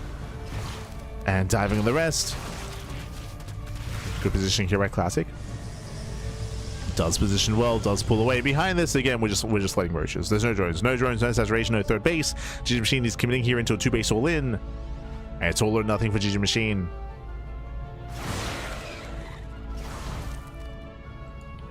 As GgMaChine, he has no economy. Either he kills Classic or he dies trying. Behind this is going to be just a singular Oracle. Ooh, if it was double and triple Oracle, then Classic would be in a better position. But only going 1 into Twilight Council is risky. This upgrade will not come into play.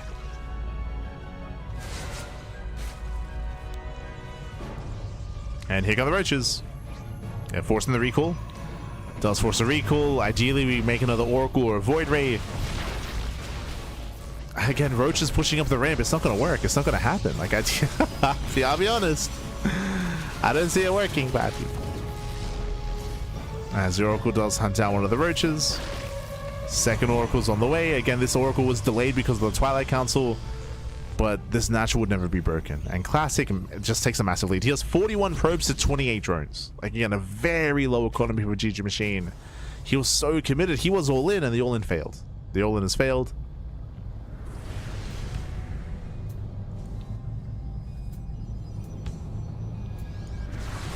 Classic is outscaling. Now setting up his third base. And GgMaChine still has nothing at the third. And just now joining up his natural. Oof.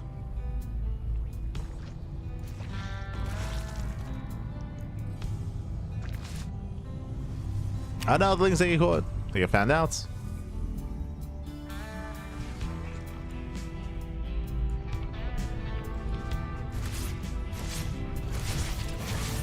Oracles, they check saturation. They confirm there's no mining here at the third base. They catch 3 drone kills. They also confirm that GgMaChine is droning as well, so he knows that he's trying to transition out of an all-in. Classic is aware of that attempted transition. And Classic should be feeling good about this. They should be feeling good. Show us the Biles. Yeah, Biles, they do connect. Massive Biles onto Adepts. Lings, they trade well for themselves, but this will cost GgMaChine every single Ravager. Every Ravager does fall some expensive trade here for the Zerg, considering their low economy.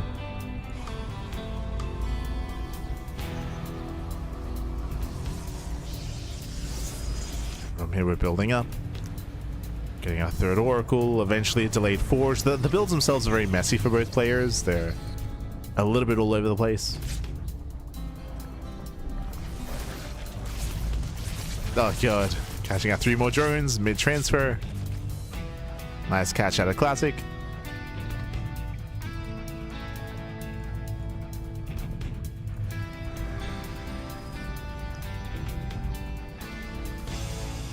Now, I would say the best that GgMaChine can hope for is that Classic is maybe overly greedy and takes up a little bit too much, and then we can go for a secondary all-in. But the problem here is that GgMaChine is still droning, right? He's still trying to macro out of this, so there is no second all-in. There is no backup timing here for GgMaChine. He's just trying to macro back up from behind. And you can't pull that off. Not at this level of play. Not like this, Pappy. Not like this. As the fourth is denied.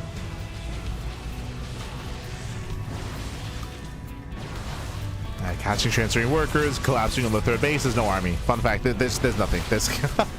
We have a handful of Zerglings here. We have some queens coming to defend as well. Does focus on one of the oracles. There's still 3 oracles left. We dive on the queens, and with that, there's nothing remaining. The boys are being pulled. Desperation out of GgMaChine, and Classic, he snowballs out of control. GG gets called, and Classic will claim the series 2-0, advancing on to the grand finals. GG.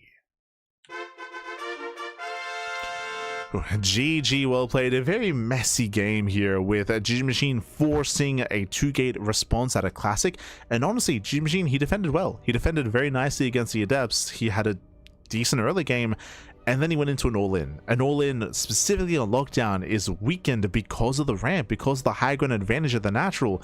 So a weaker all-in falls on its face, and from that moment on, GgMaChine, he was playing from behind. And Classic snowballed out of control. Snowballed out of control. GG, well played. With that, Classic will claim the series. It has advanced on to the grand finals, and Classic is waiting for his opponent. Up next is going to be a TVZ. We have the lower semifinals. It is going to be ByuN versus YoungYakov. Oh boy. Here we go. Here we go. It is going to be a Terran versus Zerg matchup. Quickly checking and catching up with the bracket itself. We do have our lower semi. So again, ByuN took down Extra Striker to advance on to the semis. YoungYakov took down Perceive to advance on to the semifinals as well. So we have our 2 players. We have our 2 players available to us. Vitas are underway. We're going to be going on a short break, and when we come back, we'll have our next series. We'll have ByuN and YoungYakov. See you soon. See you soon after the break.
Welcome back, everyone. Welcome back. Welcome back to the lower semifinals here of the Sparkling Tuna Cup number 132. We've returned. Classic is in the grand finals. He's waiting for the winner of this series. And will it be a Terran? Will it be a Zerg? We're here to find out. Spawning in the top right-hand corner of Lockdown, we have the South Korean Terran player. We have the blue Terran representing Shopify. It is ByuN. And spawning in the bottom left-hand corner, we have the red Zerg player representing Stony Bulls. It is YoungYakov. And if you're in the chat, you know what time it is. It's time to gamba. It's time to gamba, baby. Here we go. We're jumping into our fresh best of 3. Bearing in mind, it is a best of 3 matchup. The predictions for the entire series. Coming into this, ByuN is the favorite player, but we have seen Yakov take it to ByuN before. He's taken maps.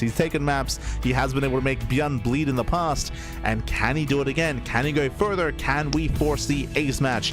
ByuN did come in as the top seed of the tournament alongside Classic.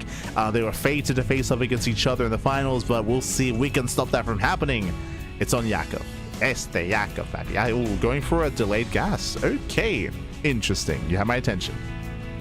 Here.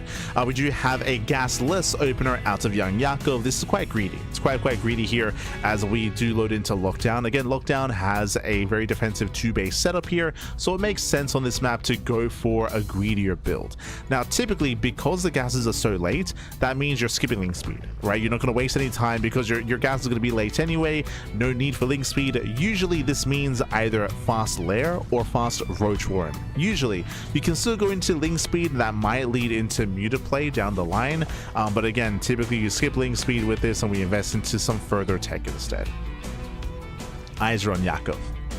Behind this, ByuN going for a standard opener, just going for his own Rax expand into follow-up here. Of course, everything's looking normal from the side of ByuN. Yakov pokes in, confirming no 2x Reaper. ByuN is quite fond of 2x Reaper, so no shame in checking for them like that. Does make sense here as YoungYakov does confirm standard opener.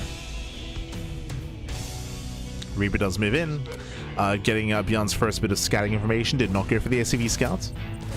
Yeah, pokes forward, the queen will pop, forcing out a gas, forcing out a spore crawler, and might force out another. Oh my god, not enough money. Wasn't quite able to morph in time. One drone goes down. A very nice start for ByuN. That should not have happened. Here. So yeah, Yakov will lose 1 drone. Doesn't sound like a lot, but this early on, I mean, it's that much more impactful. Behind this, ByuN going for a 3rd CC. That's a 3rd CC before Starport. Economic opener here by ByuN, followed by another economic follow-up here into a delayed Starport, into most likely Banshee play. Now, we have seen ByuN mix in, say, Liberator-based openers or Vikings instead, so we'll see if he does commit into a Tech Lab, into an add-on swap. ByuN confirms that there is no 3rd expansion, so there's a very high chance it's going to be roaches. So as a result of that, Banshees would make a lot of sense to be safe. Meanwhile, remember, we called it at the very beginning of the game. No link speed. No link speed here. Straight lair. This was around a 3:10 lair timing, and ByuN confirms. Yeah, he confirms the early lair. Gases are being taken. 3 gases so far. Soon to be a 4th gas. This screams Spire 2-base Muta, especially with link speed now being researched after the lair. If it was going to be roach play, then there'd already be a roach warren. So it looks like 2-base Muta here by YoungYakov, and ByuN for the most part has confirmed. He confirmed the gases, he confirmed the lair timing, he confirmed the late 3rd base as well. In ByuN's mind, this technically could still be a roach all-in, right? It still could be 2-base roach, so that's still a possibility here. But if it was roach play, ByuN's ready with the Banshee. Banshees are amassing. Reaper pokes in. Nice stab with the tumor. Does bring the tumor down.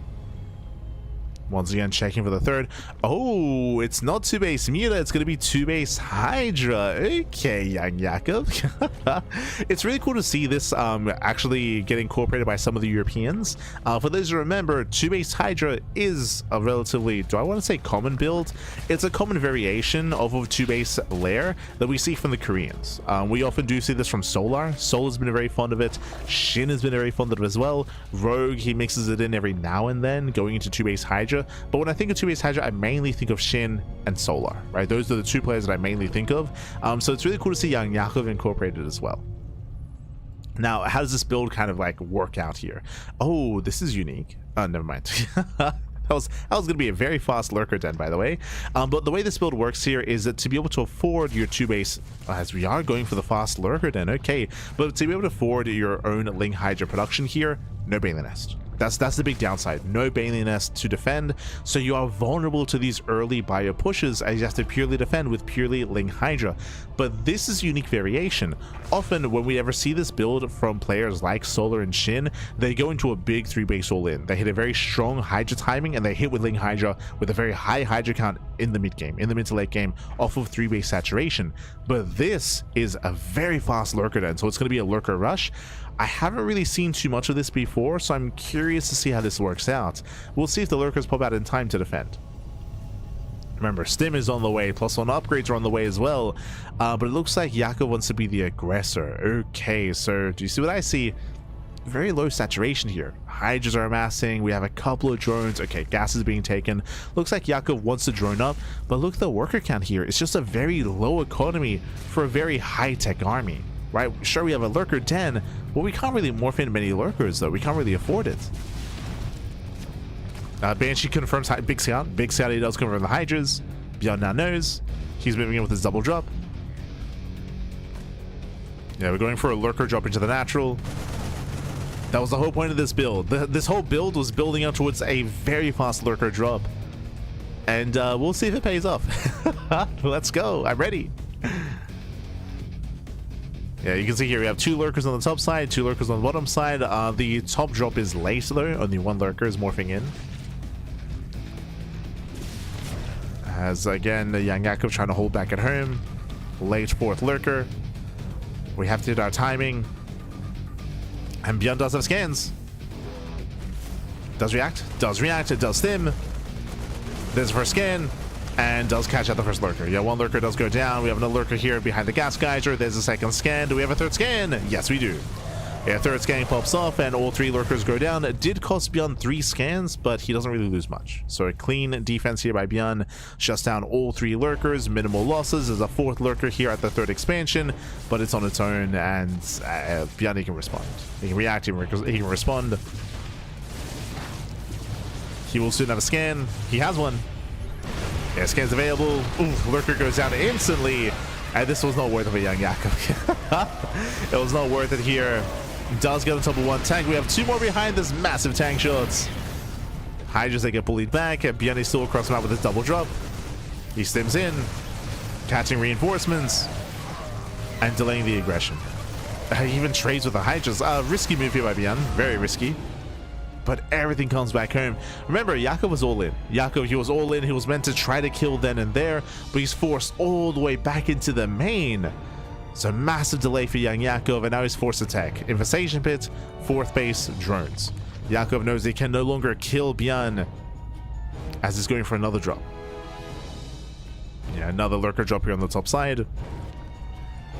So far, the lurker play hasn't been worth it. I can see a world where it can be worth it if ByuN didn't hold on to scans. Remember, ByuN, he had 3 scans available. That was crazy. If he was muling harder and if there were no scans available, then maybe this could work. But the fact that he had 3 scans banked up, I mean, that was rough.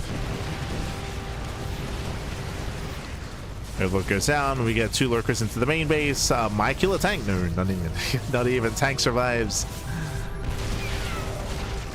Cleans up all the lurkers. Droblords get shut down. We have YoungYakov pushing here towards a 3rd. But he's pushing into a tank line. And again, ByuN, he's got double factory production, making 2 tanks at a time. Against a Hydra-heavy composition, tanks are ideal. So ByuN, he's got 7 tanks. 7 tanks, Pat.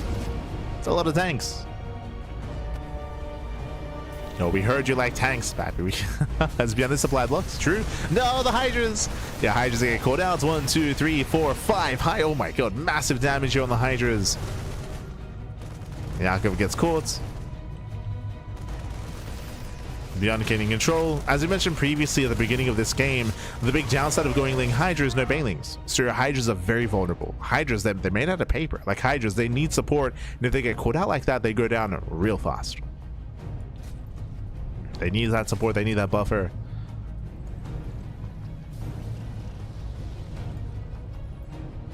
ByuN is claiming a 4th base.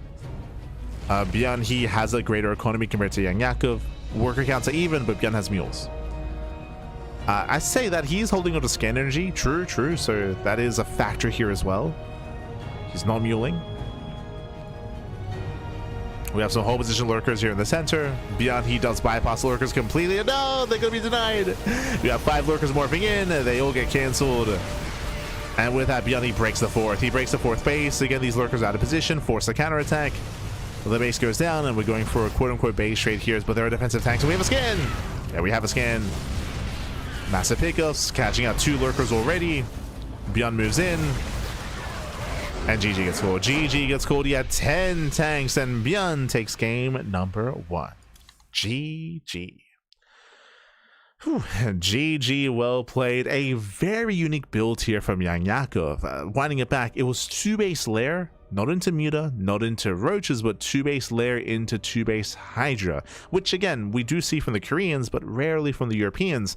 But even then, YoungYakov had his own flair, right? He had his own twist to it as well. It was 2 base layer into Hydra into a very fast lurker den, into the lurker drop, something that I haven't seen before, at least not in recent times. So really fun, really quirky, really unique build.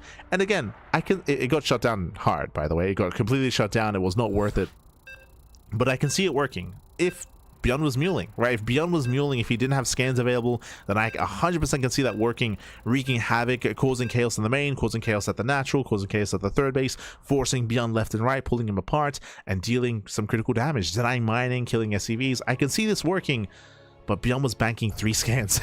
That's right. He was banking scans. ByuN was fine. GG.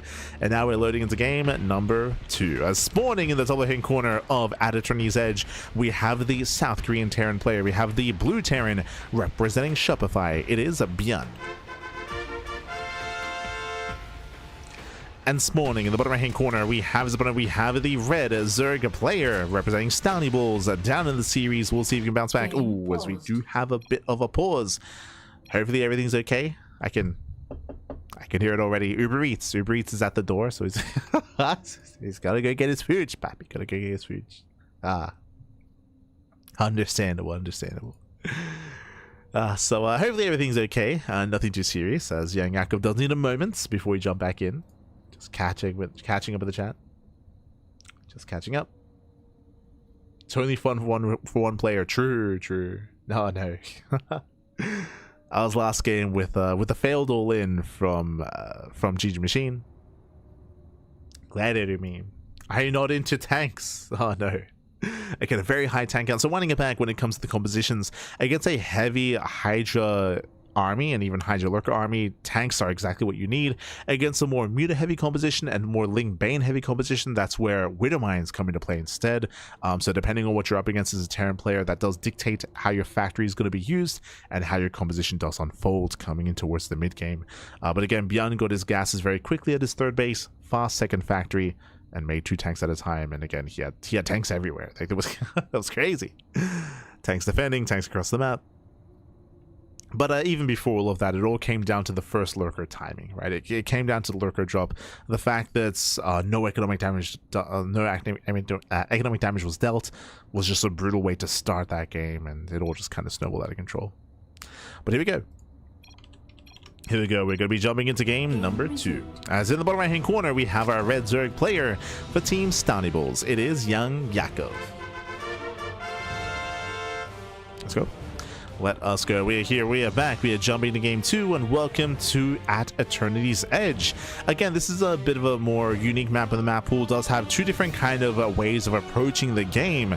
We have the end section and we have the eternity section, if you will, where one side of the map is a lot more open and exposed. We have a low ground 3rd expansion option, which is very open, 4th base, which is very open, but the advantage here is that it leads into a gold expansion off towards the left hand side. So we have a gold base here towards the left. Meanwhile, we can take these otherwise closer and safer bases on the right hand side instead, but the rush distance by ground is shorter. From 3rd to 3rd base, a much shorter rush distance by ground, and it leads into a high yield gas geyser base as well, where we have 2 gas bases here on the top side.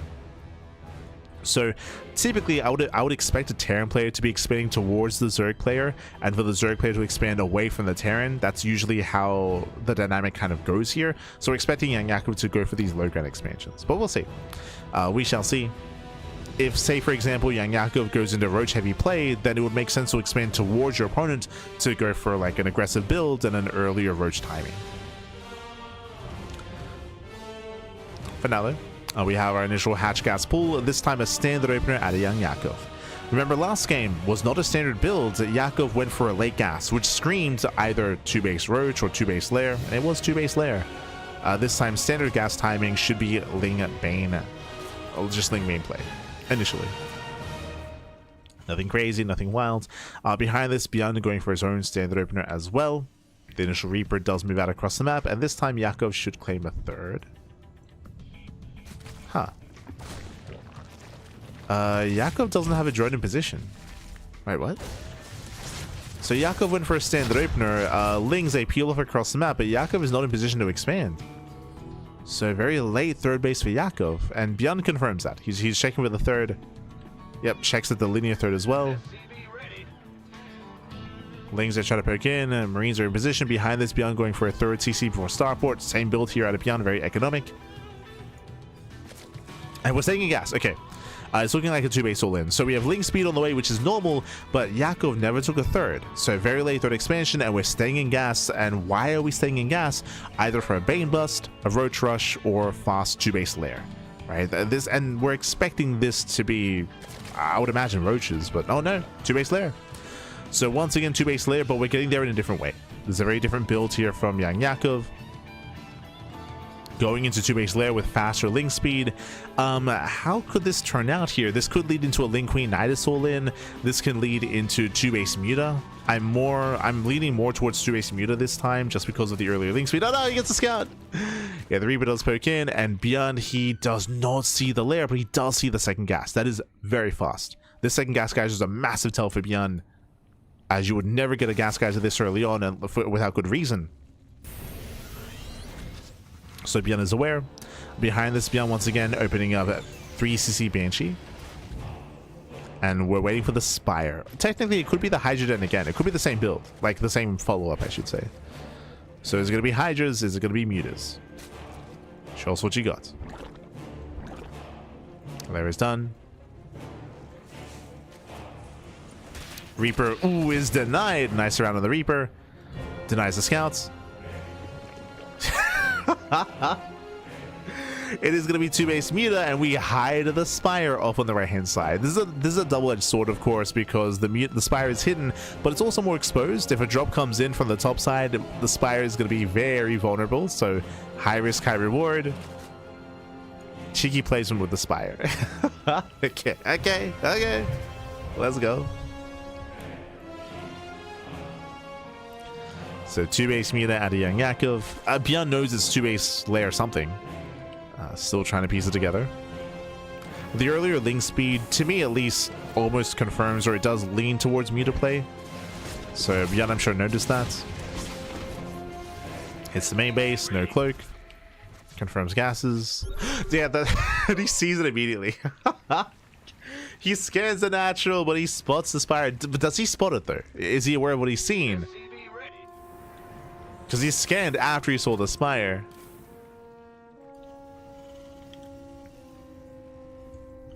Do you think to check the screen, like when he went past that?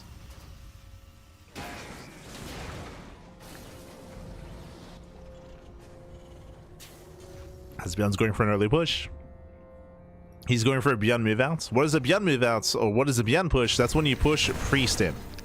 It means that stim is going to finish as the army gets across the map. It also means that ByuN's pushing out before his medevacs are ready. So it can be very risky, just because you can get caught out pre-upgrade and you get caught with an anti-timing. But he does take over the Zelnaga tower. Pulls back to the medevacs, and he throws down his turret. So he knows. Like, he's fully aware of the mutas. Plays it safe. He respects it. And Yakov, he will gain map control. And with this, he can join up his third base, claim a fourth base as well, and build up into a greater economy. Before that, though, the pressure's on these mutas to get damage done. As a not a surprise factor here. Better have that surprise factor available, I should say. Catching at 2 ACVs, catching at a depot as well. Some damage. Oh, as the depot does survive. Never mind.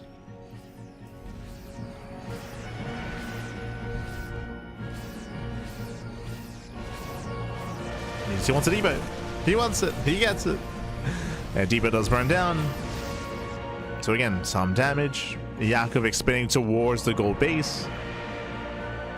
And taking these low ground expansions are going to make sense here for YoungYakov. Trying to expand away from the Terran.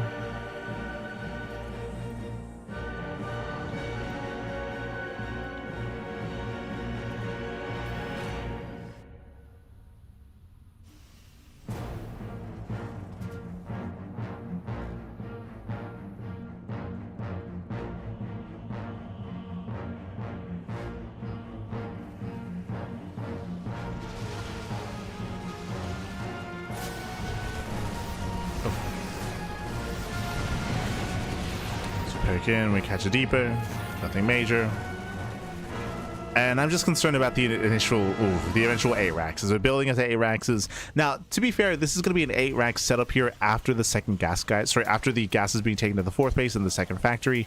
4 CCs on the way. ByuN is playing macro. He's building up into a macro game. We're going to be here for a while.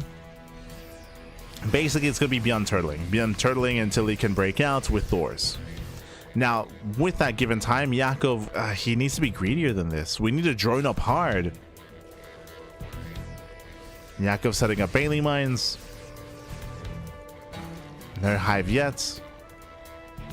Still no 80 workers either. Like, very low drone count. Right now, ByuN is turtling. We have to take advantage of that. As a Zerg player, mass expand, take the gold base, double expand, get more bases, drone up heavily as well. But we can see here that YoungYakov, he's very adverse to droning and very adverse to expanding. He's playing scared. And I don't blame him, but because of this, it's giving ByuN a little bit more leeway here. And Yakov doesn't have the advantage that he otherwise should have. So late drones, late tech here for Yakov.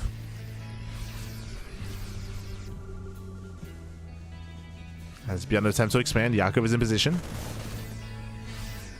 He's fighting for the 4th. Oh. Yeah, catching a handful of Marines. Delayed split there out of ByuN. Oh my god, massive connections! Yeah, ByuN does not react in time. So we get some decent connections there from YoungYakov, and he even comes in once again. Yeah, again, some decent connections here. Mutas, they try to break through. They get on top of the Thor. Not bad. Yeah, Thor goes down, and again, a very messy defense here from ByuN. Very messy. Oh, no, the Thor shots. Oh, my God. Yeah, the Thor shots the turrets as well. Mutas are punished, and ByuN does hold. ByuN, he holds. He defends. Bird Bailings. No major connections here. They catch a handful of Marines. The army wasn't really clumped up.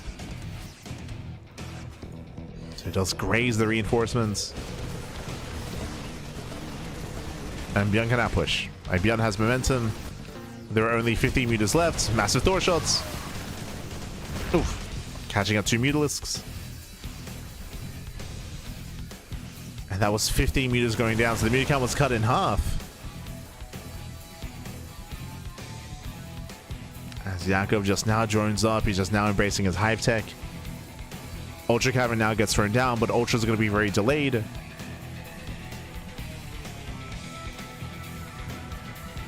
So we have more bird banelings. As they come in from behind. Oh, once again, we're trying to bait the army in. Bait him. Up. Ooh, very nice. Yeah, catching up the clump of Marines. Much better connection here for YoungYakov. Much better. That's catching out one of the tanks. One production has begun. We just take it into the mineral lines. They catch a couple of SCVs. 3-3 is yet to begin. Just now starting. Yeah, reminded ByuN. And Ling Bandits tends to rush forward here. We do borrow some Banelings. Did you notice? Oh, again, no major connections. Connecting mainly with Marauders. But Yakov has been very cheeky with those banelings. He just keeps burrowing.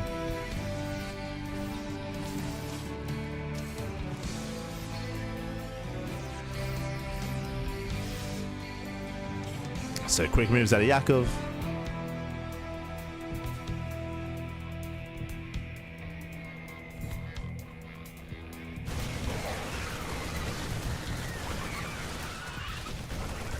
As things take him into the mineral lines. So far distracting ByuN. That's a lot of lings being thrown away. At least the fourth base is yet to be taken, but now finally has landed. ByuN lands the fourth. Ultra production has begun. Now there is going to be a bit of a power spike here for YoungYakov, where he has ultras before ByuN has ghosts or liberators, but ByuN is already switching into marauder production. Yeah, he already has a decent marauder count. That's going to be good enough here against a low amount of ultras. ByuN's already working on it.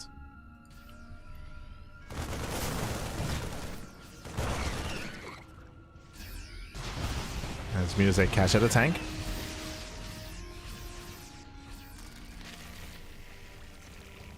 Catch a tank. Again, it's still only 2 ultras. So very low ultra count here for YoungYakov.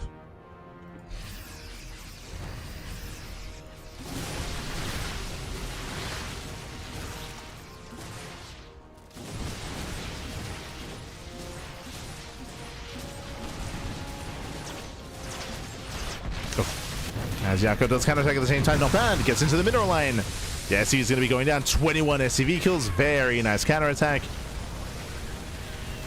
Yakov, you can see he's targeting those banelings. He wants to burrow, but he gets scanned. Yeah, he does get scanned.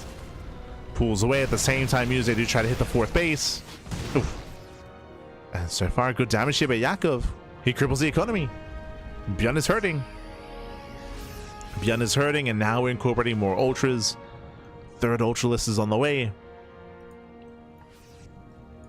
Can ByuN, he was out of position. Setting up another run by.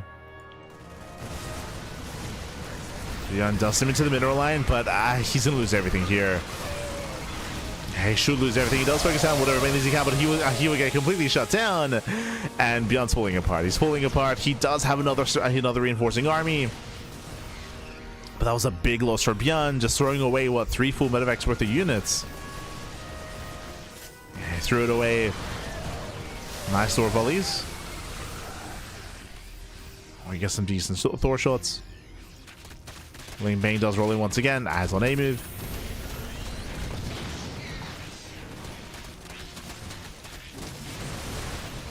Oh.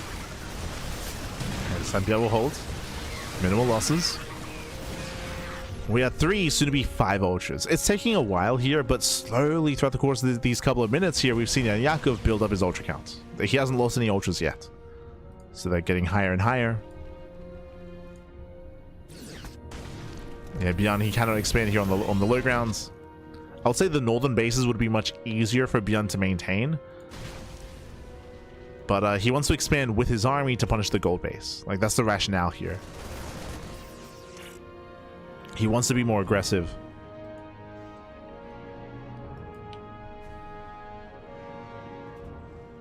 And as ByuN tries to push, here comes another backstab. Another counterattack.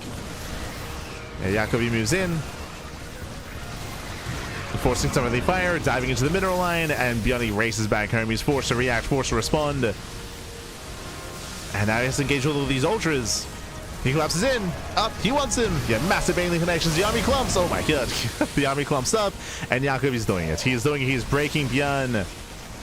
Takes down the Thor. Does pull away here. The ultras, they barely survive. That's 5 ultras. They pull back. Again, they have no buffer, no reinforcements. He can transfuse. And the longer this goes on, the better it's going to be here for YoungYakov. ByuN has no economy. ByuN is down to 31 SCVs. Now the mules. Mules, they get caught out. Oof. Nice mine connection. Thor's, they ran back to the main. So Thor's out of position, so this base will fall. I keep saying Thor, my apologies. Ultra's out of position. So the base will fall.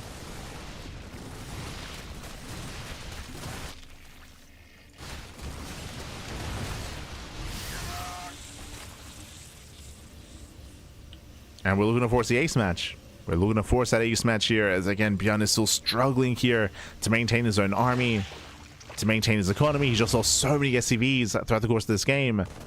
So many, pappy. ByuN can't keep up. Not anymore. Do we have any transfuse? Do we?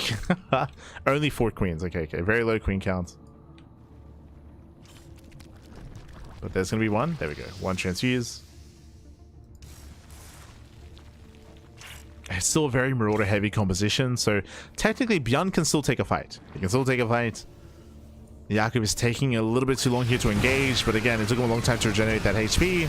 Collapsing on the planetary. Planetary will go down. Nice fungal. Very nice fungal. Do we have another? Pulls away. Pulls away instead. Mutazay did hit the 3rd base. Once again, another expansion goes down. And Yakov should be able to just saturate and build up his economy and just rebuild. Just rebuild, remax. ByuN is going to be threatening these northern bases. Does threaten the expansions.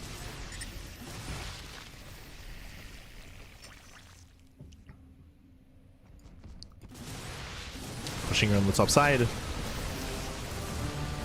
But what we need are some good fungals. Nice pre-split. And nice pre-spread here by ByuN.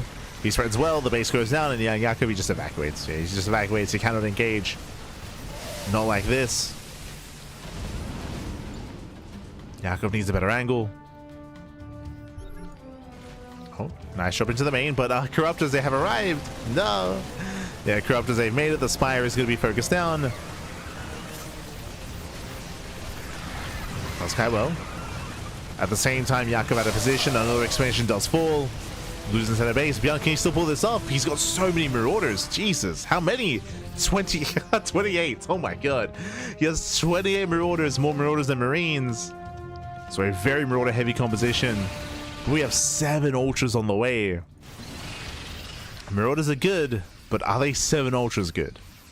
Sorry, I say 7. It's going to be 11. 11 Ultras. That's a lot of Ultralisks. What it's going to come down to is the fungal growth, which I believe is still available. Yeah, we have 3 infestors. So if this army gets fungaled, it's just going to go down. Like, no shot. He cannot survive like a juicy fungal connection. So ByuN has to be very careful. Rotates towards the goal base. Will deny more mining. Yakov is out of position. He's racing on over. At the same time, dropping on the top side. Another base goes down. Yakov, he wants that perfect engage.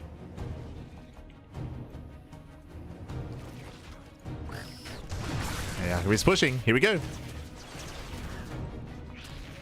Yakov, he baits at the mine shots. Infestors are a little bit further back. The Ultras going to be focused down. Where are the Infestors? No, the Ultras! Yeah, losing 1, 2, 3 Ultras. Massive losses here for YoungYakov. He's been so careful up until this moment. He aimed him with the Ultras. And again, as I mentioned before, Ultras, they need support. On their own, they just melt. And now we collapse in, and once again losing another 2 Ultras. We do land a fungal. Yeah, 1, 2 fungals land. Is it going to be enough here? Is it going to be enough? Heavy oversim on the Marauders, and they do focus down almost every single Ultra list. That's going to be every Ultra going down. Massive losses there for YoungYakov.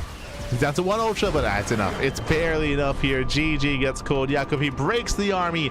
A messy fight towards the end, but we're going to the ace match. GG. Whew. GG, well played. As ByuN, he did make Yakov work for it towards the end. It was a very messy mid-game out of ByuN. ByuN, who was losing mineral line after mineral line after mineral line.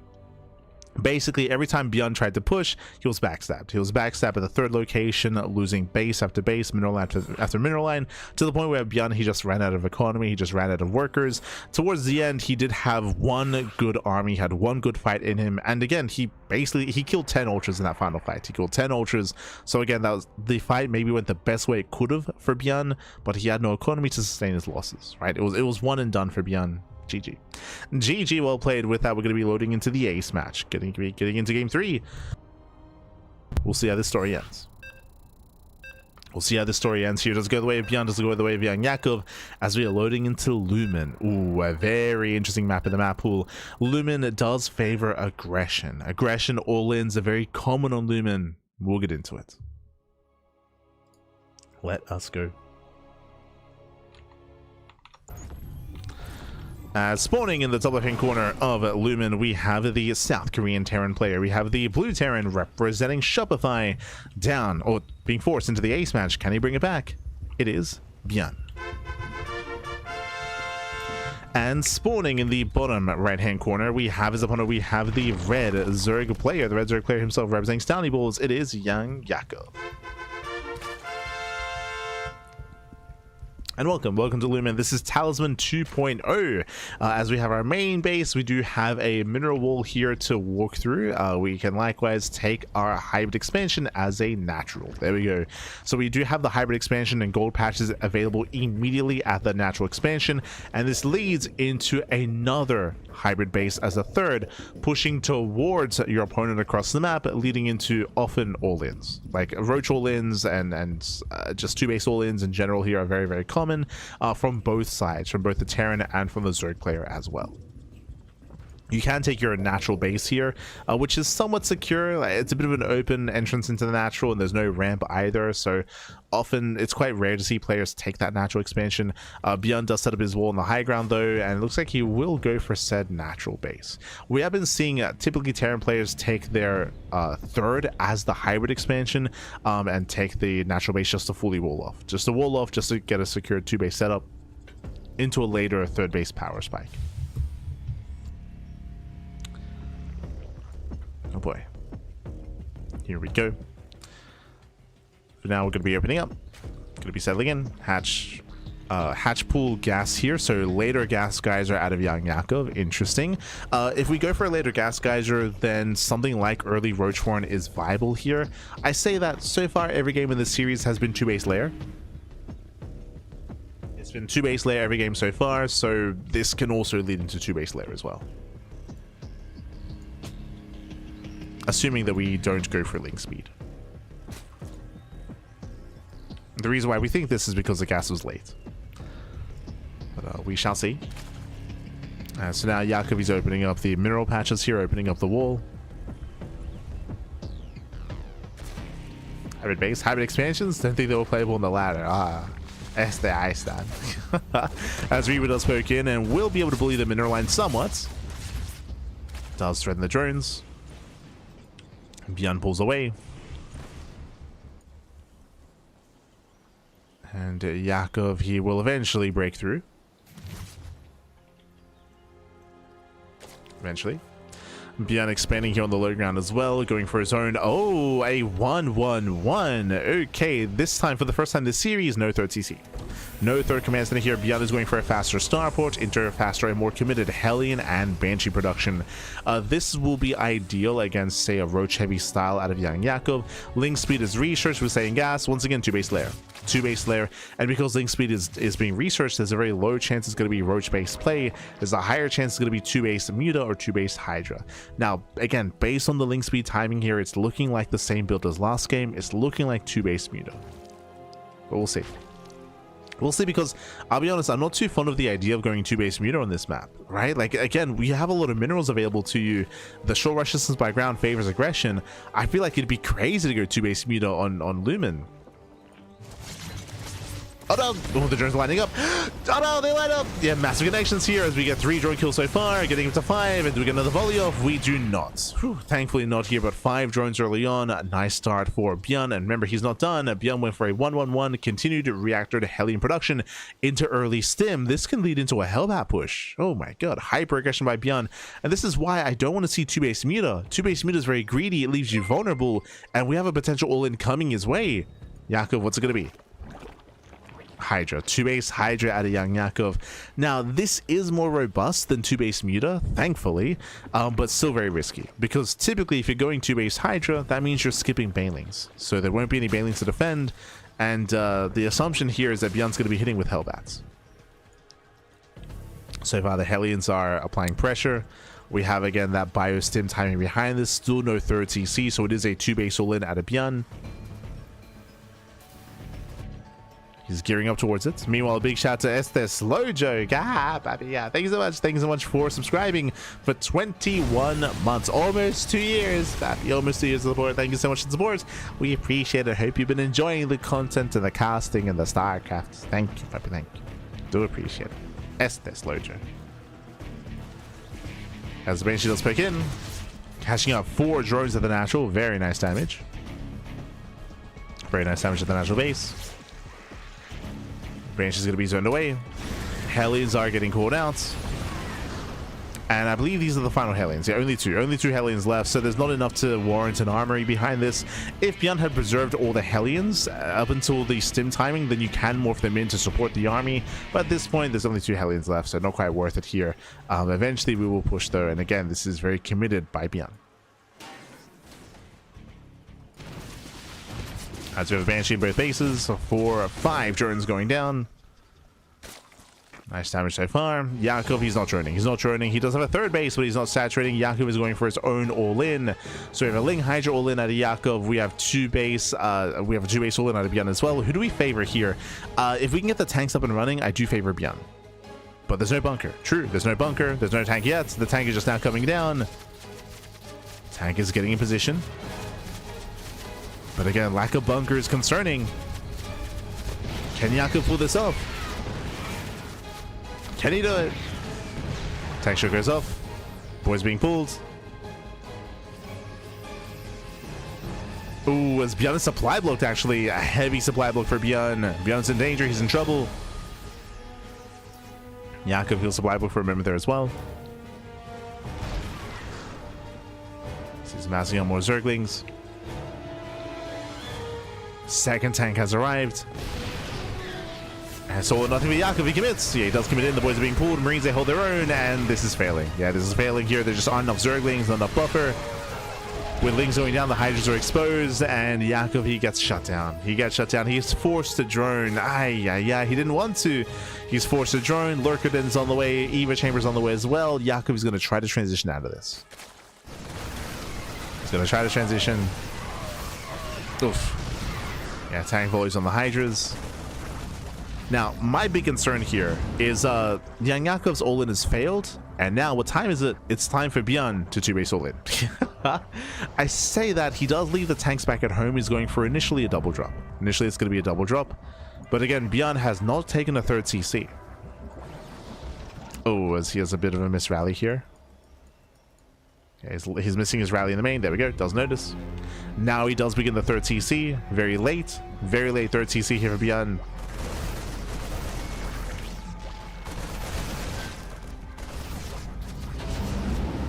Now ByuN is going to be deflected. And here comes the main push. Yeah, here comes the main push for ByuN. He's got how many tanks? He has 4. He has 4 tanks. I believe 1 at home. Yeah, 1 is kept at home. He does set up. ByuN is lacking his reinforcements, though. He's lacking all these Marines. And without those Marines, the tanks are exposed. Yeah, the tanks are exposed. ByuN will lose 1 tank. But ByuN will still keep pushing. Yeah, he still breaks through anyway with half the army. With half the army as well. GG, well played. ByuN, he will overwhelm, and ByuN will claim the series 2-1. GG. GG, well played. Again, YoungYakov, he committed into his own 2-base all-in. The all-in failed, and then ByuN could 2-base all-in himself, right? Both players committing on 2 bases, but that does favor the Terran player. The Terran player had the stronger economy, had the stronger army, and Yakov was hoping that maybe ByuN was playing standard. No standard play out of ByuN. GG. GG, well played. Whew, with that, ByuN, he will claim the series. He will advance on to the grand finals, and we have a best of 5 available to us. It's going to be a best of 5 finals here between ByuN and Classic. Oh, let's go. We have our TVP. As we mentioned before, ByuN and Classic, they were destined to face off against each other as they were the top 2 seeds of the tournament. But shout out to YoungYakov. Again, he did make ByuN work for it. Did make him work for it. Did make ByuN bleed. GG. GG, well played. Shout out to YoungYakov for making him work for it as we are getting ready for our next series for the finals. Well, grand finale, papi. Now, before the grand finals, you know what time it is? It is time for La Rifa. True. Let's go. Let us go. So for those that are curious, for those that are maybe tuning in for the first time, for our tournaments, for every single one of our tournaments, whether it's Sea Duckling Open, Sparkling Tuna Cup, or Master Swan Open, we have a random raffle. Now, the raffle is not for the people in the chat unless you played. It is specifically for the participants of the tournament. But every player that competed here tonight is equally eligible for a raffle, for a random raffle here. It is a participation raffle. You have to have played though, so bear that in mind. Looking at the bracket here, there are a couple of players that are ineligible. I'm looking at Roxas. Roxas had some PC issues, so he was not able to compete.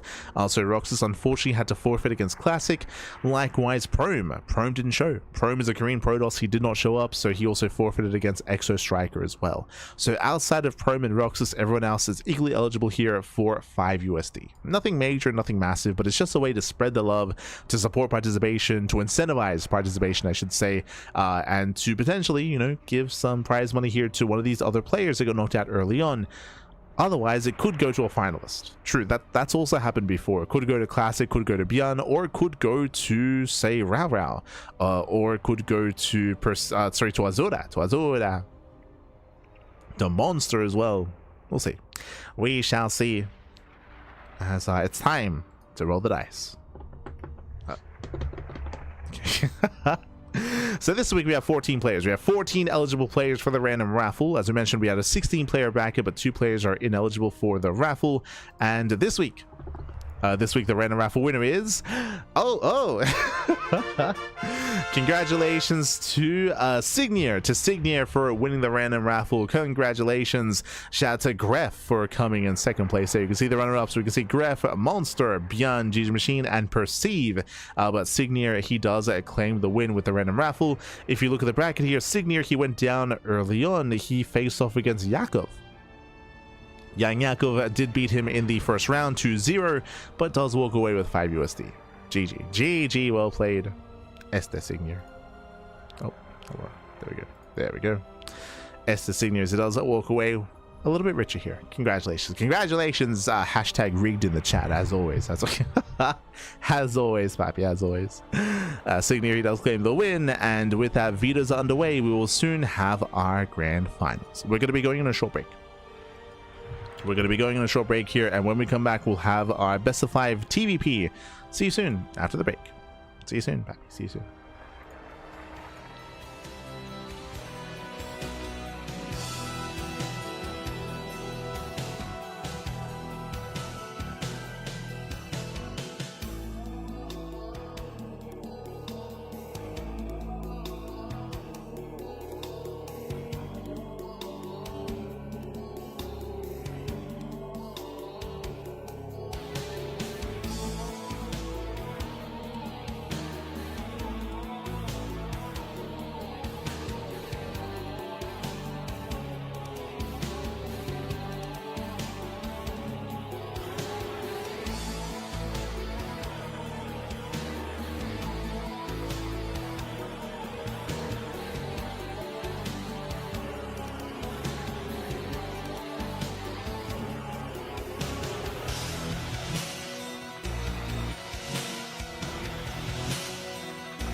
And welcome back, everyone. Welcome back to the Grand Finals. Los Grand Finales here. We are back. We have returned here with the Grand Finals of Sparkling Tuna Cup number 132. We have a best of 5 ready for you here. The 2 top seeds, they have found each other here in the finals, and only one will be our champion. Who's it going to be? Let's go. Spawning in the bottom hand corner of BlackRock, we have the South Korean Terran player. We have the blue Terran representing Shopify. It is ByuN. And spawning in the top right-hand corner, we have his opponents. Hello. we have the South Korean Protoss player. We have the red Protoss. For Team Virtus Pro, it is a classic.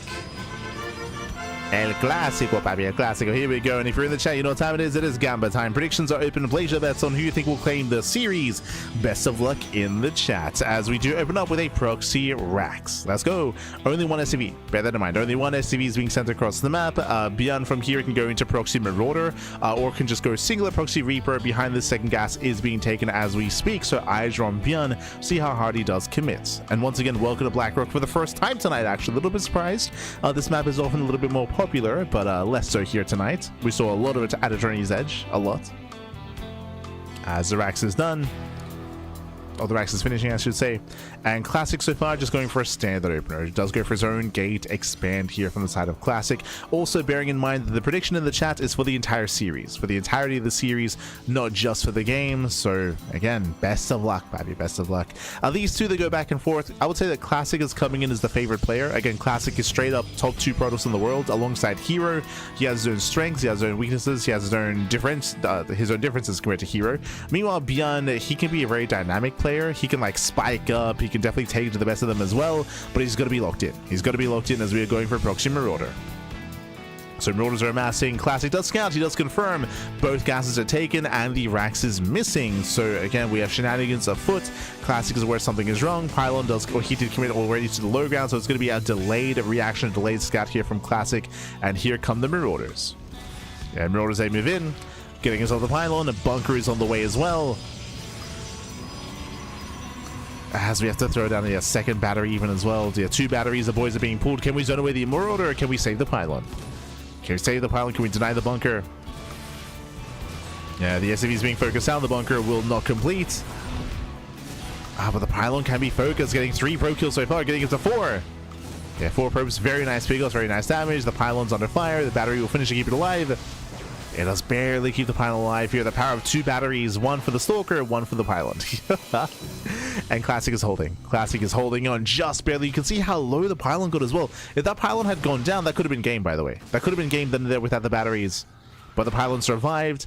What I'm most impressed by is that Classic didn't flinch. Like, he didn't look at this and he didn't believe he needed a second pylon. Like, I feel like a player with less conviction throws down a second pylon here to make sure that they can survive. But here he's like, nah, I'm fine. the pylon, it's fine, baby. Don't worry about it. Don't worry about it. It's like being held on by duct tape. Like, it's all fine, baby. True, true.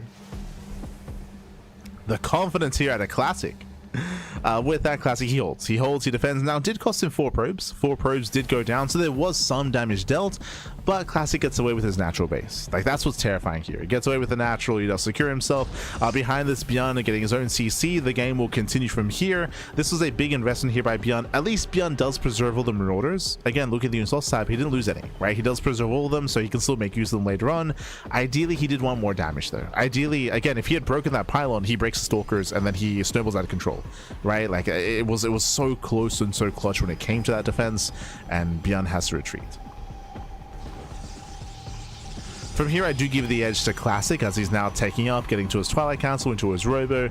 Our players are going to be opening up, and now we have a bit of a lull in the game. We can discuss the map itself. Coming into this, welcome to BlackRock. BlackRock is a Warcraft 3 themed map, or just Warcraft in general. You can see the watchtowers here. You can see the orc grunts every now and then as well. We have the bones. We have like the aesthetic here. Oh, as we force friendly fire. Yeah, hallucination goes in. Hallucination confirms the 2-on-1 setup, and also confirms the Widow Mines as well. So he's aware of the Widow Mine drop. It's going to be a much more committed drop, though. It's quite rare to see 4 Widow Mines being sent across the map. Okay. So 4 Widow Mines are being sent. Bearing in mind that Classic is opening up charged, not blink Stalkers, so he's going to have less agile units when it comes to that early game defense. And we'll see what ByuN can get done. As he does move in. It does move in, commits into the natural. Boys be really very risky move there. As probes they pull away in time, one probe goes down. So far a clean defense here by Classic as we do drop into the main, and Classic is not aware of how many Wildlands there are. So far barring one, barring two, barring all three. And the probes are being cornered. Probes are being cornered and they do escape. Still though, 5 probe kills, so decent damage. 5 probes for 4 Widow Mines, and the medevac does escape with 1 extra mine. So again, decent damage here by ByuN. You can always go back in. Likewise, ByuN, he also scouted. He confirmed there's not going to be Colossus as a follow-up. It's going to be early Storm. He's aware. As ByuN is trying to keep up that pressure, he moves out here towards the left-hand side, headed for the third. Behind this, building up towards Stim. Stim will not be a factor for this initial fight. Bear that in mind, but he wants to sneak up on that third base, and we'll see if we can catch Classic out of position. So far, Classic is behind that tall grass. Ooh, Classic does react to a moment there on the right-hand side. He moves in. Forcing out the scan. But there's a cancellation. Yeah, there's a cancellation. ByuN gets what he wanted. Now it's time to get the hell out. No, he keeps going in. Oh, this is risky. Yeah, this is quite risky here. He does keep pushing in. Tank, I think, is within range of the mineral line. Oh. He needs vision, though. Yeah, he's within range. There's the vision. Does punish some of the economy. But Storm is done. And show us the Storm. Yeah, Storm initially on the drop. There's 1 Storm left. But the Rover's under fire. The Rover's under fire. Mining is being denied. Nice damage here by ByuN. Does focus out a Stalker. Hopefully it had a couple of units here. The Immortal does pop. But already this is doing incredible damage here, just because we're containing, right? We're containing Classic on 2 bases, and these Storms are connecting with a handful of Marauders. They're built a tank. Oh, the tank shot. Yeah, tank shot on the High Templar, forces the Archon. Immortal goes down, and ByuN is done. He has broken through. GG gets called, and ByuN, who'll snowball out of control, he will take game number 1. Whew. GG.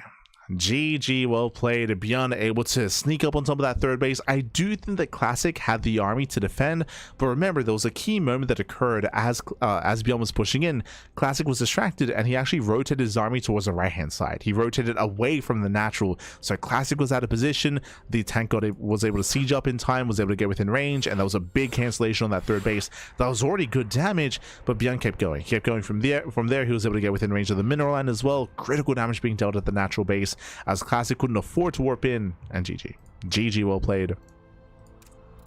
Oh. Come on.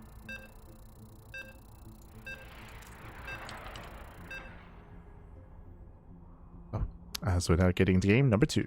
Going to be loading into Lockdown. Okay, this is a map that we're a lot more familiar with. We've been seeing it quite a bit here. Has a much more safe and secure 2 and 3 base setup. We'll get into it. As spawning in the top right-hand corner of Lockdown, we have the South Korean Terran player. We have the blue Terran representing Shopify. It is ByuN.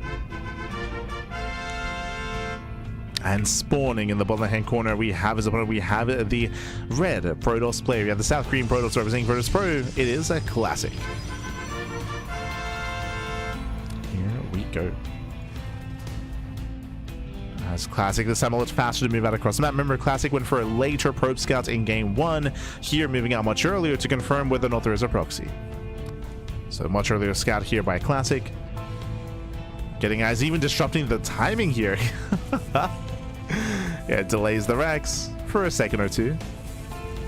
Even almost tasting down that SCV as well.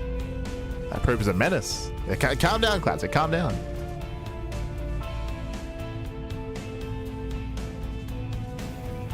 As again, does force a bit of an awkward start here from ByuN, just slightly. So from here, we're just going to be opening up a single gas opener out of ByuN and going for a faster CC on the low ground. It is going to be an economic build here by our Terran player compared to the hyper aggression that we saw last game.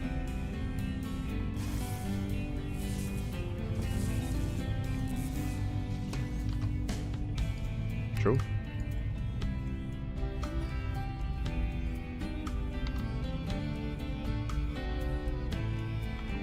Is the score correct? Yes? What?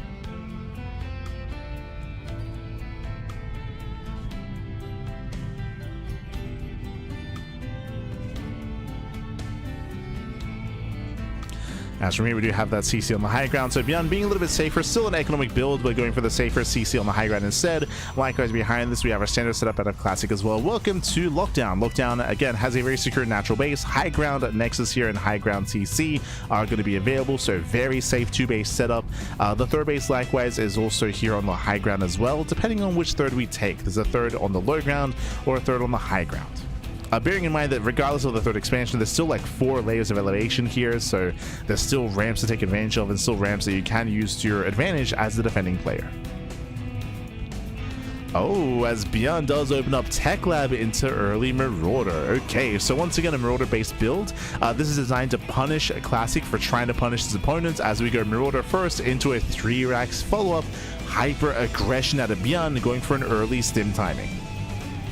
So again, Marauder, first racks, and the second and the third racks, and the sim, and the combat shields into hyper aggression here from ByuN. First things first though, ByuN wants to catch this adept. Again, because Classic scouted, Classic knows that ByuN went for an economic build. He saw 1 gas, so Classic is moving out to delay the CC. As he moves out to delay the command center, ideally ByuN wants to catch this shade.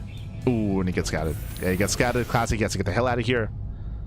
Does cancel the shade, he pulls away, and ByuN fails to catch the first adept. So quick reactions here by Classic, nice scouting, he pulls away, the adept will survive. So this is a bit of a rougher start here for ByuN, but what's important is that Classic doesn't know what's happening behind this. Marauder openers don't have to lead into 3-raxes, they can go into 3CC 3-raxes, they can go into 3-raxes, they can go for 2-1-1s, or they can go for even 1-1-1s as well. There are different variations of follow-up, and checking Classic's vision, he did see the extra racks. Okay. So he's somewhat aware.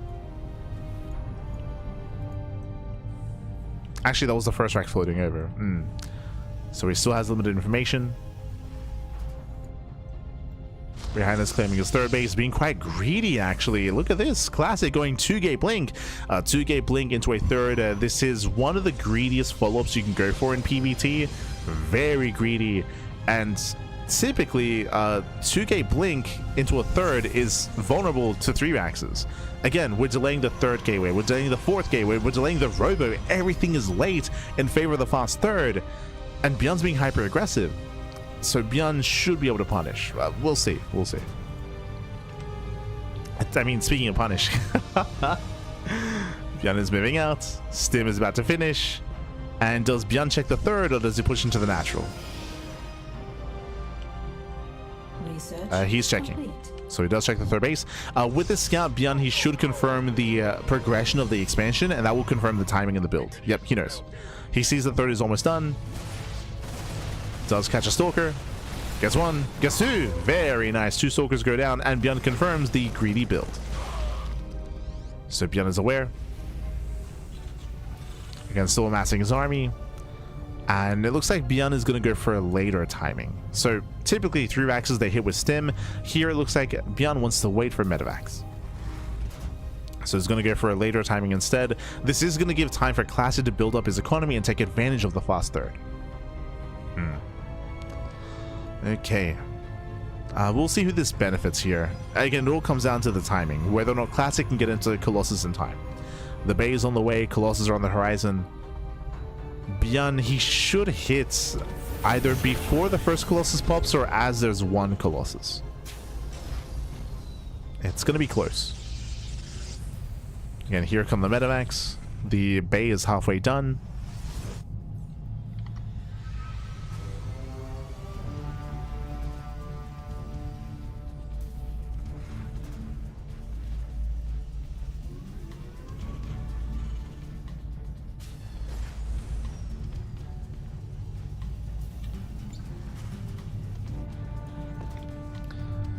From here, the observer does check.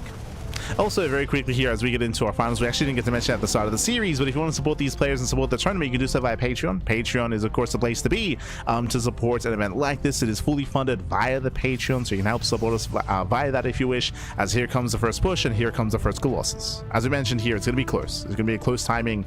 The first Colossus is on the way. Double drop into the main, and main army towards the third. Classic is ready for the drop. Yeah, Classic is in position. Oh my god, that was close. That was very close. ByuN does react in time. He pulls away. Rotates here to the low ground. And the first Colossus will pop. Yeah, will pop out. And again, this is a very marine heavy composition. So there is going to be that Colossus to defend. Who catches it? Oh my god. That was close. Yeah, that was close.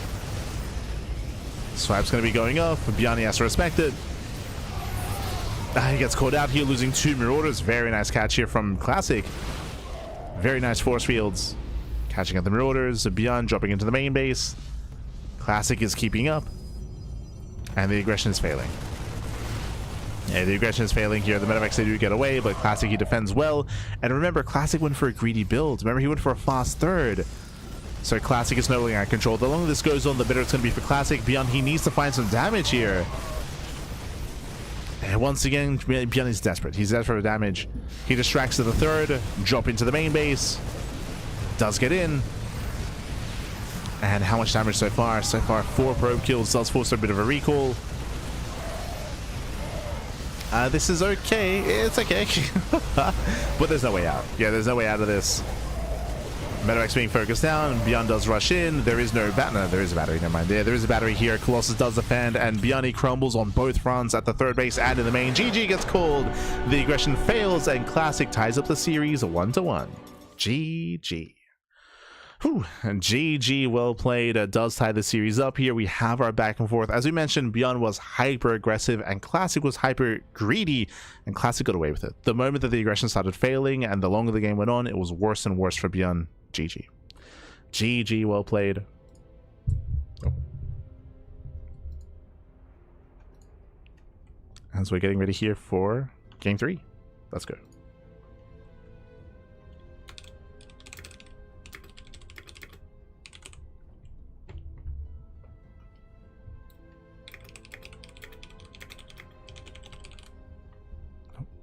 Let's go. Let us go. As we're getting into game 3, we're going to be loading into Lumen.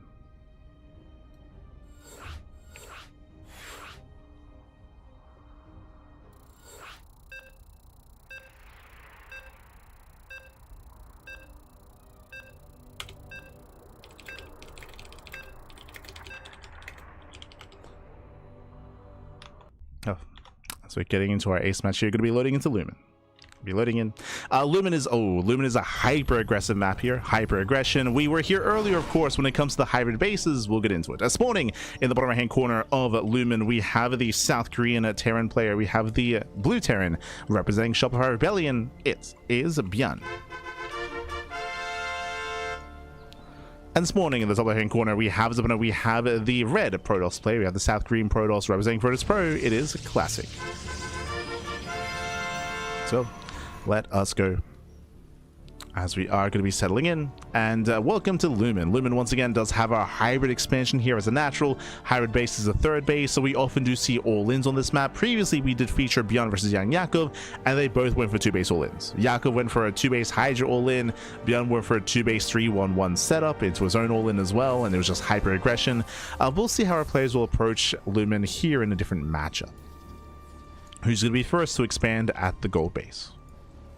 For now, with the faster probe scout, Classic does confirm the location of ByuN's racks. So this time no proxy, and this time double gas. Okay, double gas to open out a ByuN faster factory. ByuN is going for a delayed CC. It's going for a delayed CC. ByuN saying, get the hell out of here. Leave me alone. You're a menace.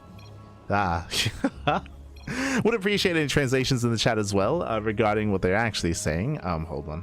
Whip out my phone. Whip out Google Translate. Un momento.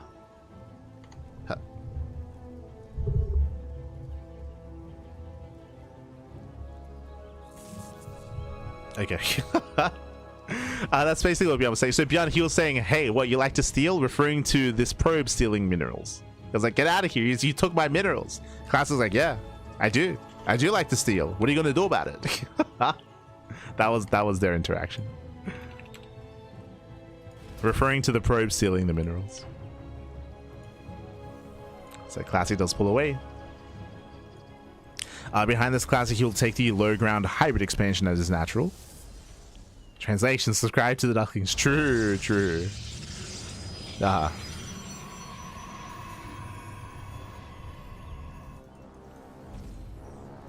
As ByuN likewise also expanding towards that hybrid expansion as well.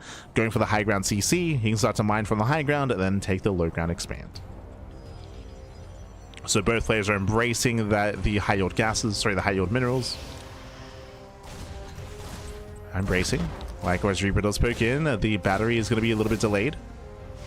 So far, Classic is holding. Behind this is going to be commitment into Reaper Hellion. Remember, it was a double gas opener. Later expansion. And I don't know how I feel about this opener here by ByuN. So Reaper Hellion is designed to get damage done early on. Basically, the pressure's on ByuN to get into a mineral line. We got to get in. We got to do some damage. Otherwise, ByuN, this won't be worth it. He'll fall behind. So the goal for ByuN should be to dive into the natural. And currently, the wall is up.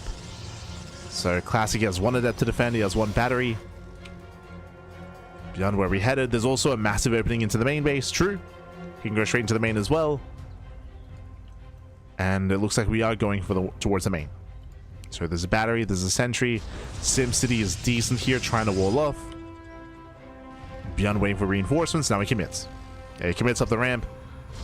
There's a stalker and a sentry. Gets one probe so far. Going for the sentry. Ooh, within range though. Yeah, within range of the battery. Sentry survives. Denies mining. And does catch the sentry, not bad. Sentry goes down. Going for the mineral line as well. Goes for the dive. And how many probes? They're lining up. Yeah, probes are lining up here. 4 probe kills so far.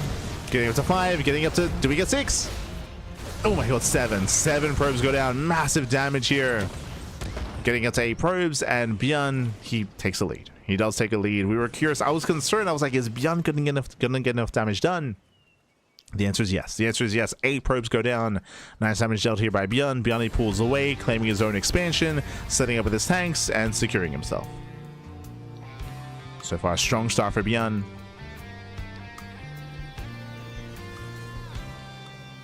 And behind this is going for his stim timing. Stim is on the way. He's building up his tanks as well. We'll see if he does stop at 2 if he keeps going. As do you see what I see? No third starport. Sorry, no starport. Yeah, there's no starport. We have a third Rax instead. This screams 2 base all in. Screams 2 base all in. Basically, what we're seeing here is that ByuN is going to be delaying his starport and delaying any kind of medevac production or supportive air units in favor of fast stim and extra marines. Extra marines, extra Raxes.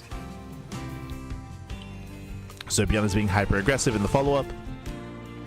This can lead into ByuN pulling the boys. He can pull the boys with this.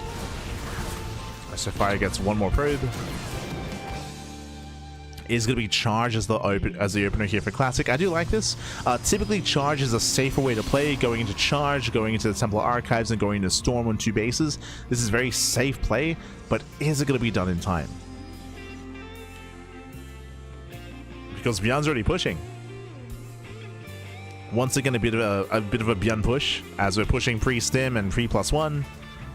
Upgrades are on the horizon here, and ByuN does move out early. So this is going to be an early, unorthodox, like, offbeat timing attack that Classic is not ready for.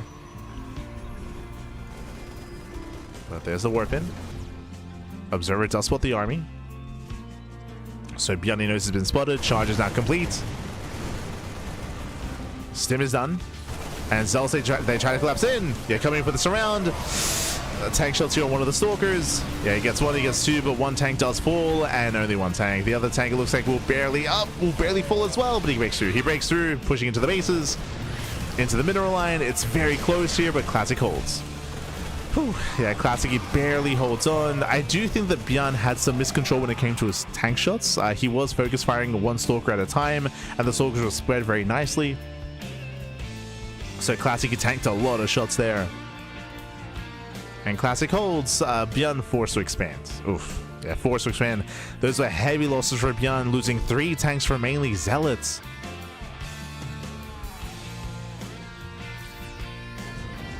So that was a rough trade.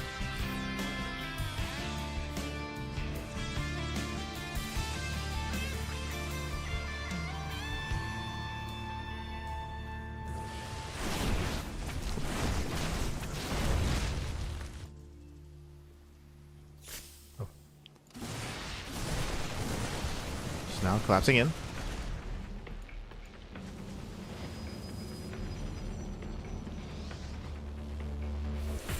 Likewise, the right drop does keep Classic busy. ByuN does at least scout all the High Templar. Does confirm the Templar.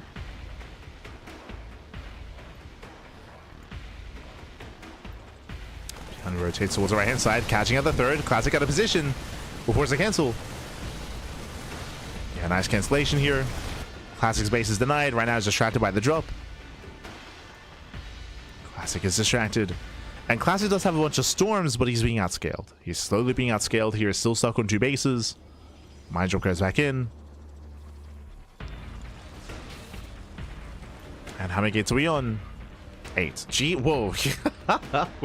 We're on 8 gates on 2 bases? Ay, ay, ay. Prism is on the way. He's going to commit. Yeah, we're just waiting for the War Prism, and then it's just go time for Classic. He's going to send it. He's going to send it across the map. ByuN, he himself is going for his own double drop, spotted by the Observer. Likewise, we have Ghost Production early on here. Fast Academy. He's going for the Ghost. ByuN does force out a Storm. Classic is ready to main. Oh, nice pickoff. Ah, there is no blink. Yeah, no blink available. ByuN gets into the middle line. Probe's going to be going down. Mind Shot does go off. 9 probe kills. Not bad. Classic being torn apart. Very nice Storm. Oh my god, he just tanks the Storm to the face. He tanks the Storm. We're getting messy. We're getting messy here. Classic, he defends. Did cost him 10 workers, but now we can push. Okay, now the War Prism has arrived. It's Classic's turn. It's his turn to be the aggressor. ByuN has to race back home to defend. We have three ghosts, 3 EMPs, a decent minefield.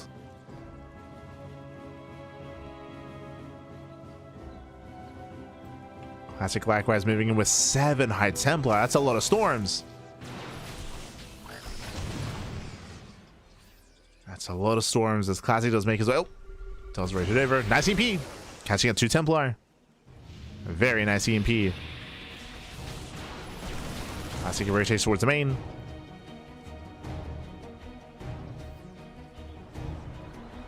ByuN is keeping up with the rotations for the most part. Now getting a sensor tower. He's getting his tower. Army's clumped up. Going for the storm. Ooh. Yeah, it does storm the ghosts.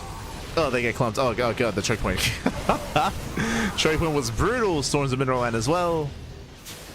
We get some decent storms. Prism is low. Oh my god. Another storm lands. Another storm lands. Classic behind this, saturating his own third. And Classic pulls away. So we had some decent storms here, but the reality is, remember, Classic was all in. Like Classic, he was committed. Economically, he is still far behind. He's been trying to probe up, trying to saturate. ByuN has had the greater economy for longer, and as a result of that, ByuN has a larger army as well. He has a larger army. Classic, for the most part, has been reprobing after losing his workers. Meanwhile, ByuN is almost maxed. He's almost maxed out. And the longer this goes on, the worse it has been for Classic. Storms were nice, but he didn't push in. He didn't break through. Classic, he needs to. There we go. He does get into the main base. ByuN is out of position. He's trying to race over. But again, it's just a very messy rotation here from both players. Classic looking for another way in. Rotates back over. Yeah, the army's ready. And Classic, he just can't find an opening. He just cannot find an opening here. ByuN defends. Now he takes the 4th base behind his 3rd. ByuN's still just getting further ahead. Classic taking his own 4th. And ByuN again, he's maxing. He's maxing out. Now it's time to push. Time to break out.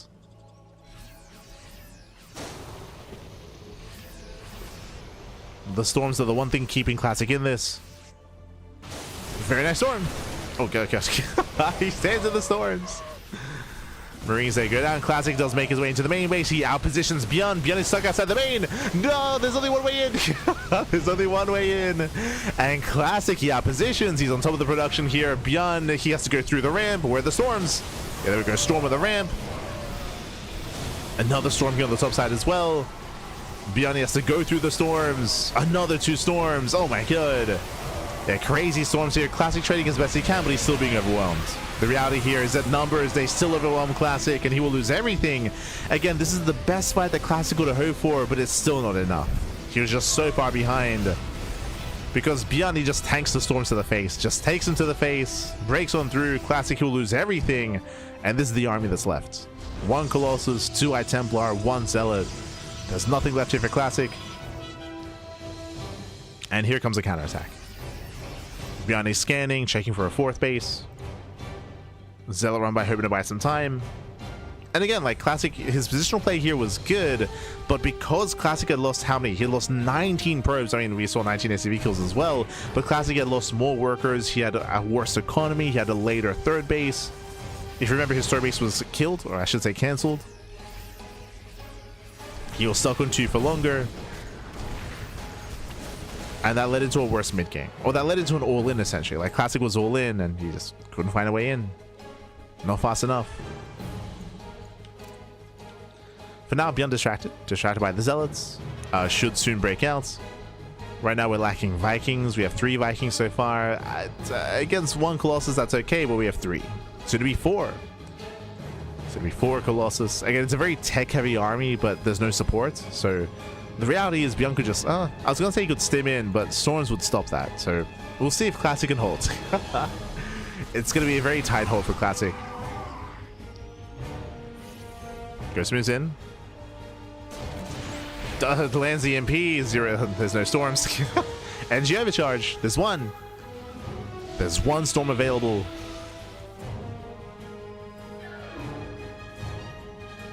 And ByuN isn't aware of how far ahead he is. He doesn't know how small the army is. Scans for the 4th base. Going for a split push. That's the best chance that Classic has, is to fight half the army at a time. But he cannot defend both locations. He cannot defend. 4th is going to go down.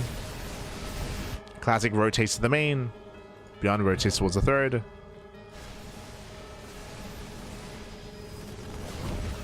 Oof. As workers are within range of the low ground. We get an okay storm. Yeah, a decent storm here. But ByuN is moving in. He's got his Vikings. And he can catch the prison. Oh, almost. Casito. Yeah, now settling for the Colossus instead. He can 2-shot. 1 Colossus goes down. He gets the other. And the 4th Colossus as well. GG gets called. ByuN overwhelms, and ByuN takes a 2-1 lead in this series. GG.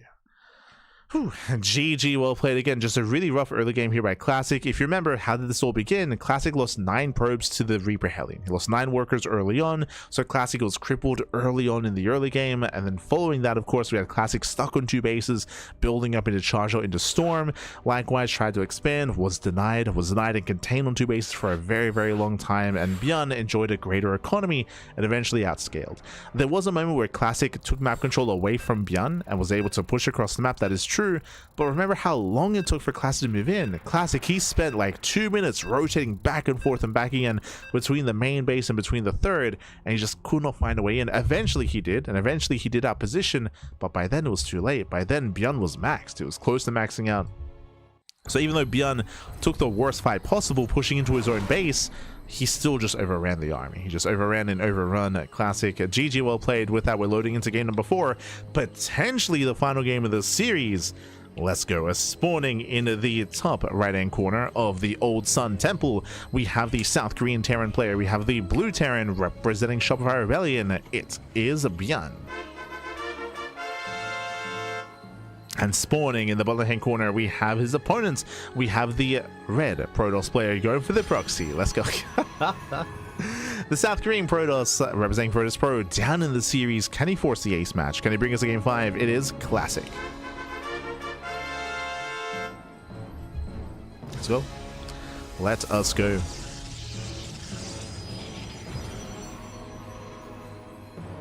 As Classic does go for his initial gateway here in the center of the map.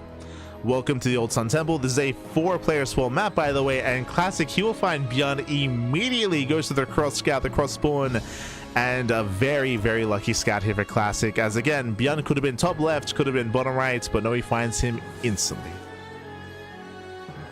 Does find him.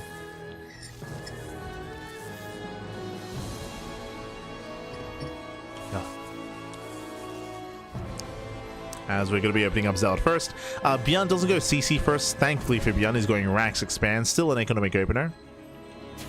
And Classic's goal is to punish the greedy build. So try to punish.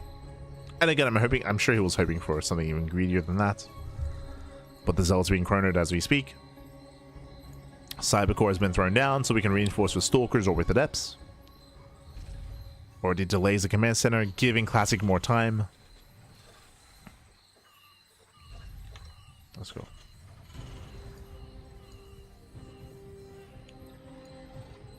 Let us go.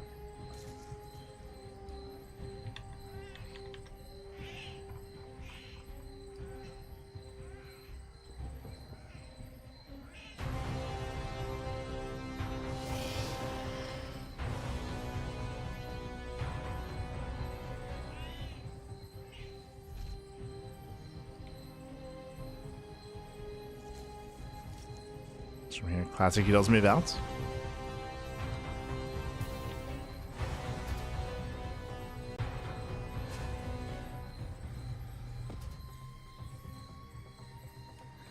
Does move out, so it does hit the natural. Again, the bunker is not quite done, neither is the CC, and the goal here is to force a cancel. Marines are on the way, the boys are being pulled, we got to surround the army. Yeah, the boys are here. Going for the Stalker.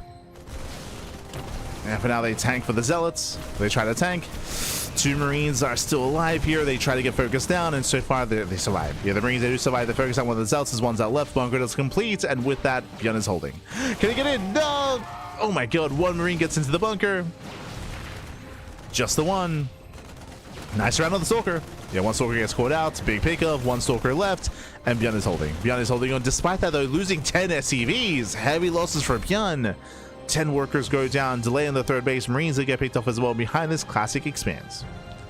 Classic, he has his natural base. Twilight Council's on the way. Not a bad start for Classic. Classic doesn't kill. He was hoping to. Ideally, the bunker is denied. Marines are focused down, and Classic could just kill here and now, but he does cripple. Does cripple ByuN. ByuN is down 10 workers. And Classic can enjoy a greater start.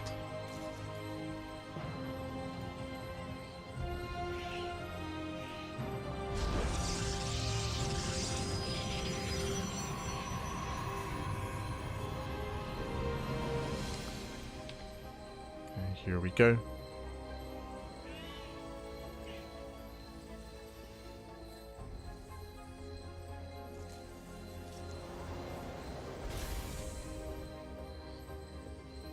As ByuN behind this is going for a 3 CC Hurax, so a very, very greedy follow-up here by ByuN. Basically, ByuN just rushing into the class, a 3rd command center here as quickly as possible. Now, this will give ByuN a boosted mid-game, but usually the goal here is for ByuN to have a boosted mid-game, to have a big power spike in the mid-game. But because of the dead 10 SCVs, really this is just to recover. This is just to recover and to stabilize instead. So what should have been a big power spike is really just going to be ByuN catching up. So it's a really rough position for ByuN to be in. But this is what you have to do, right? Like ByuN, he either had to go for a 2-base all-in or go for a greedy build, and he opted to be greedy. So we'll see if ByuN can get away with it. Classic moving out with Hallucination, and he will confirm. He should. There we go. Does confirm the 3rd CC. He knows. Classic is aware. Behind this, building up into a faster 3rd base, faster 3rd into 3 gates. So I believe 2-gate blink into a 3-gate setup. No, sorry, into a 4-gate setup. Of course, I forgot about the proxy. I think forgot about the proxy. But Classic is going to be the aggressor. He's going to move out, and it's going to be up to ByuN to maintain this greedy follow-up here. It's just a shaky start here for ByuN. Very, very shaky.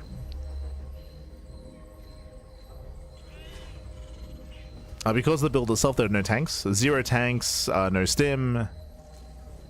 There's no bunker in the main. Classic, he does see the opening, and he's going for it. Oh, even with sentries or force fields. Okay. He can try to force field the ramp and just take over the main instead. Yeah, ByuN, he rotates everything to low ground. The observer did see this, by the way. Yeah, Classic, he sees that ByuN is out of position. We're going for the dive. We're going for the dive. We're going for the kill shots. Okay, ByuN does rotate back.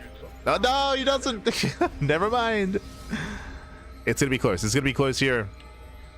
ByuN doesn't see the army. But he is in the main, thankfully. Yeah, he's in the main. He's where he wants to be. No, the force field. Yeah, force field's a ramp. But a little bit of miscontrol. Yeah, it does misphase the force field, but he does get in. 2 force fields on the ramp. Goes to the warp in as well. And there's another force field. Nice amount of control. ByuN does drop in. Yeah, he drops into the main. Forcing Classic out. That could have been disastrous, by the way. That could have been game then and there, but the medevacs arrived just in time. And ByuN holds. Okay, ByuN, he does hold on. Classic, meanwhile, getting a 4th base while ByuN is still on 2 bases. Classic is getting further ahead. The soup is lying to you right now. The supply is deceptively close, when the reality here is that Classic has a massive lead. And that'll soon be reflected once the economy kicks in. Once again, threatening a force field. Threatening.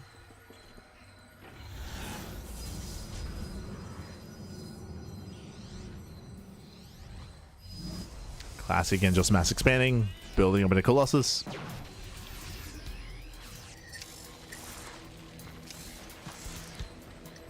Winter Mines have arrived. And they will help. And the mines are out.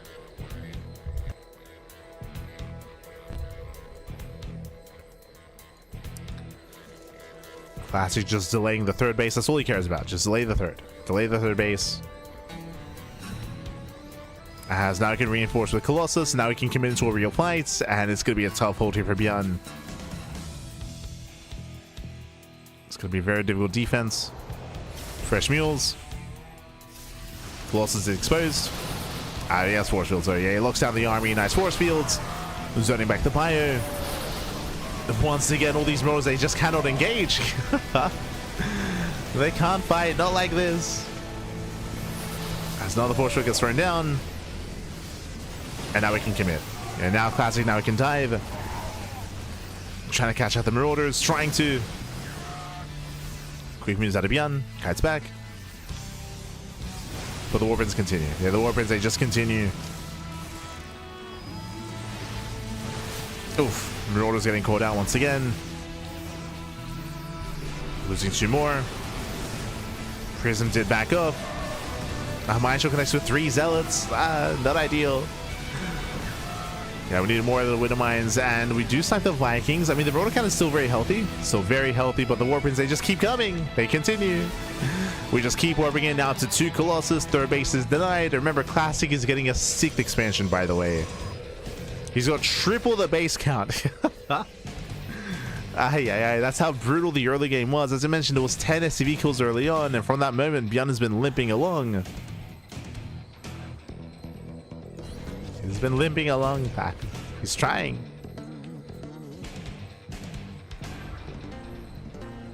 He's trying to hold on here. The boys are being pulled. He's actually transferred. No, he gets caught mid-transition here. Every worker goes down. That's a full mineral line. 14, 16 SCV kills. Insane damage. Force fields that lock down the Marauders. I'll pick up here, saving a handful of them. At the same time, Prism into the main. GG gets called, and we are going to the ace match. Whew. GG. GG, well played. Again, ByuN just having a very rocky start to the game, winding it back. Remember, Classic went for a proxy gateway and ByuN went for a Rax expand. Classic was able to move in and didn't kill ByuN, but he crippled him very early on. It was already critical damage early on, killing 10 SCVs with the proxy gates. And with that, ByuN, his response to that was to be greedy. He went for a fast 3rd TC, but he never landed it. He was never able to get a 3rd base up and running. He was stuck on 2 bases, and Classic just mass expanded. Got his 3rd, 4th, 5th, 6th base up and running. GG. GG, well played. With that, we're going all the way to our final game of the series. Where are we dropping? Oh, that's crazy. Game 5 is going to be on Rorschach. Oh boy. Again, a map that we rarely get to see, but we'll be seeing it twice here tonight. A hyper-aggressive map. Oh boy.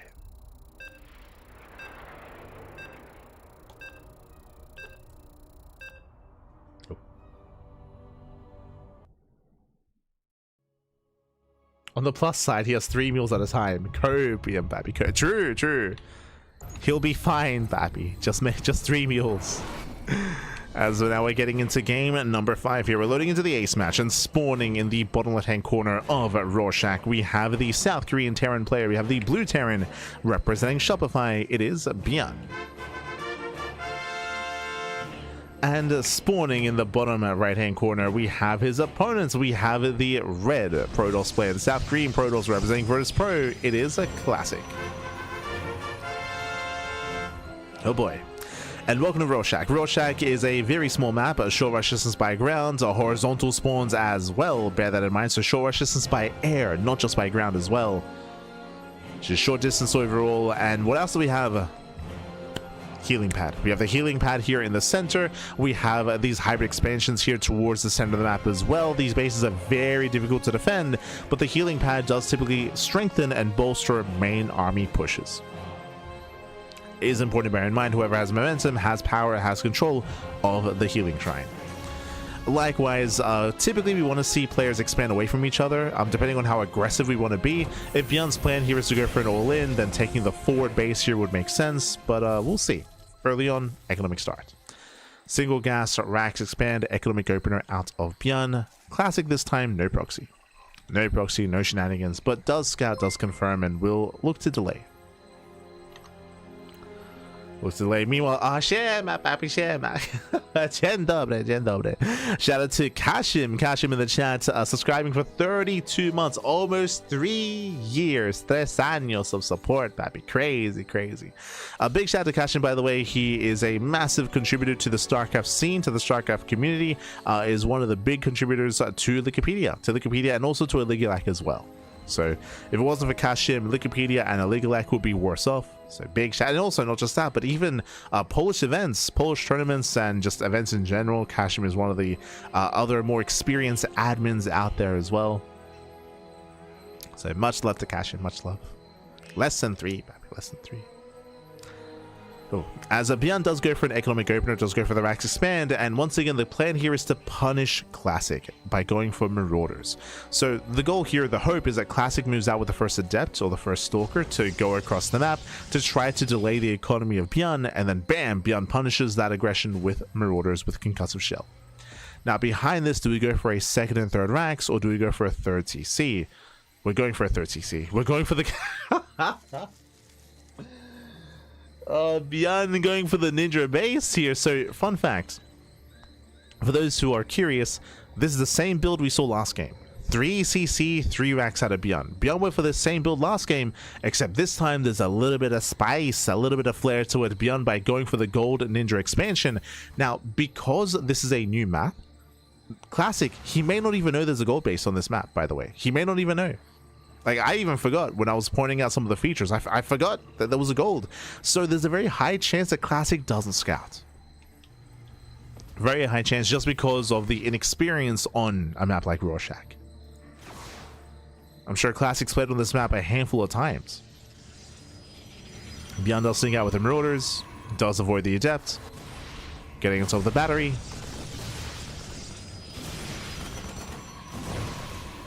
He does kill one probe, not bad. We'll kill one probe, but may lose a Marauder in the process. Oh. There we go, does get away. Nice control. Adept, meanwhile, was able to get 1 SCV kill. So 1-to-1 trade, and again, ByuN is being so greedy this game. And can he get away with it? Can he get away with it? And obviously, compared to last game, ByuN has a cleaner early game as well. Last game, he lost 10 workers early on, and he was just stumbling out the gate. And the 3CC setup was a response to that, to recover. Here, it's to get ahead. Here, it is to have that big boost, that big economic lead in the mid game. It will take a while, though. Again, he cannot Maynard. If he tries to Maynard, he might reveal himself. So it does take a little bit longer to get this ninja base up and running. But once it gets up and running, yo, ByuN is going to be running. Like, he's going to be a massive boost to ByuN's economy once he's able to saturate. And it's slowly occurring over time. Classic claiming his own third. Going into, was this 2-gate? Yep. 2-gate blink into a third base, into a 4-gate follow-up. Fun fact, this build as well from Classic is the same build he went for last game. 2-gate blink into 4-gate. This should lead into Colossus. We'll keep an eye on Classic. Hallucination goes in, confirms the 3-rack setup. Does get eyes on the factory timing as well. And the later eBay, something is wrong. Classic should be piecing this together and should realize, hold up, like, you should have had extra resources here for faster upgrades, for a faster eBay, for faster tech. Oh, he was about to check. No. But again, Classic, he knows that something is not quite right. The math just doesn't quite add up here. And he checks. He checks. He confirms the goal base is denied. It was a cheeky move there by ByuN, but again, Classic, he got a full scout of the main base. He knew that something was missing. And he denies the gold. He denies the gold expansion. CC, he's still going for it. To ByuN. He fakes the evacuation. Goes back in. He's crazy. ByuN. A stim is complete. So Classic has to be very careful with this army. As ByuN, he refuses to leave the gold. ByuN is now stuck here on the top side, and Classic, he can just go straight for the natural instead. He can bypass. He can bypass the army. Instead, coming in from behind. Never mind. Yeah, it comes in from behind. There's a first in. Catching at the sentry. Oh, but the Immortal does add a lot of DPS here, getting into the Marauders. Second Immortal coming in from behind, and we get a full surround. We get a full surround, and ByuN, he will lose everything. He will lose the army, and he will lose the mineral line, and potentially even the base as well. Yeah, we're going for the CC. He wants the expansion. And ByuN, he plummets in supply. It was a big risk. It was a big gamble. The gamble was real, and ByuN, he gets punished for it. As the CC catches fire. No, he catches fire. It's slowly burning down. He has the mule to save it. Not even though. Yeah, not even as Stalkers. They come in from behind as well. There's no saving the CC. As it did not pay for itself. Massive pickoff. Likewise, ByuN also lost his main army as well. And ByuN falls behind. ByuN, he does fall behind. Behind this, Classic getting a 4th. And we've been in before. Classic has double the base count of ByuN. He's getting up to 4 bases, building up to Colossus. ByuN, he just now is trying to rebuild his bio army as well. Remember, he didn't just lose the economy, he lost the army. So ByuN just back down to 0 here. Oof. Now, there are some ways to recover in this game. I think the best chance that ByuN has, this one is too late to be greedy, like no shot. But there's a world where he can maybe outposition. Remember, short rush distance by air. I can see a Dune drop working, for example. Like maybe Classic is pushing. ByuN has a bare minimum to defend, and he's able to backstab and get into a base, get into a mineral line, do some kind of counter damage. But the reality is the pressure is on ByuN to make something happen, right? ByuN, he has to be aggressive in some way. He has to find some kind of damage. If he stays back home, if he stays idle, then Classic will just get further ahead. And Classic is already moving out. Prism towards the top side. Once again, I'm sure wants to recheck some of these northern bases. Could take advantage of the healing shrine, but for now, just pushing out. Hallucination confirms the army. Ghosts have arrived. No Vikings yet. Prism coming in from behind. Oh, and ByuN, he was going for the hybrid expansion, but the army's trapped. Oh, Classic, he is going to be trapped here, but he can always recall at the same time. Prism drop into the natural, catching reinforcements, going for the warp in, and ByuN, he does react. It does react in time. And who catches who? Massive EP. EP lands, one Colossus goes out for free, massive pickup, and Classic gets caught. Yeah, Classic gets caught out. He should not have taken this fight. He's cornered, and Classic will lose everything. He's forced to recall. The Colossus will not escape. Massive pickup. And ByuN, we gotta go. We're just gonna keep pushing. We're gonna keep going. Keep going, baby. Keep going. 17 SCVs go down. ByuN's economy is crippled. The longer this game goes on, the better it's gonna be for Classic. So we cannot stop as Classic is getting another base. It's getting a 5th. He's getting a 5th expansion. But again, this area here's a bait. Like, this area is a bait here. Like, you cannot get out of there. Classic, he cornered himself. ByuN does counterattack. Classic, he has reinforcements though. He's got a Colossus. So far, nice kiting. And that's kiting the Marines. And a couple of pros who get picked up. Oh, And the economy is kicking in here for Classic. He's getting extra warp ins. ByuN, he doesn't want to back off, but he has to. If he sticks around, he will lose this army. Straight up. He'll just lose this army. So ByuN, he has to retreat. He's claiming the hybrid expansion. This will help when it comes to recovering in this game. But I don't think that was quite enough here. I do think that ByuN had to break a base, and he failed to do so. This is still very shaky. Very shaky. As Classic still has the advantage.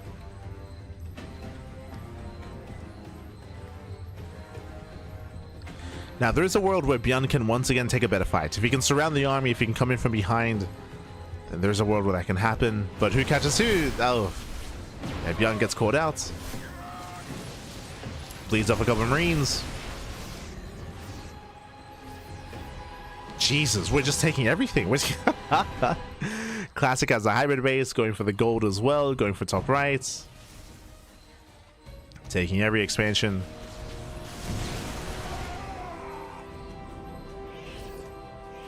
Classic at the same time getting ready for a run by. Oh no!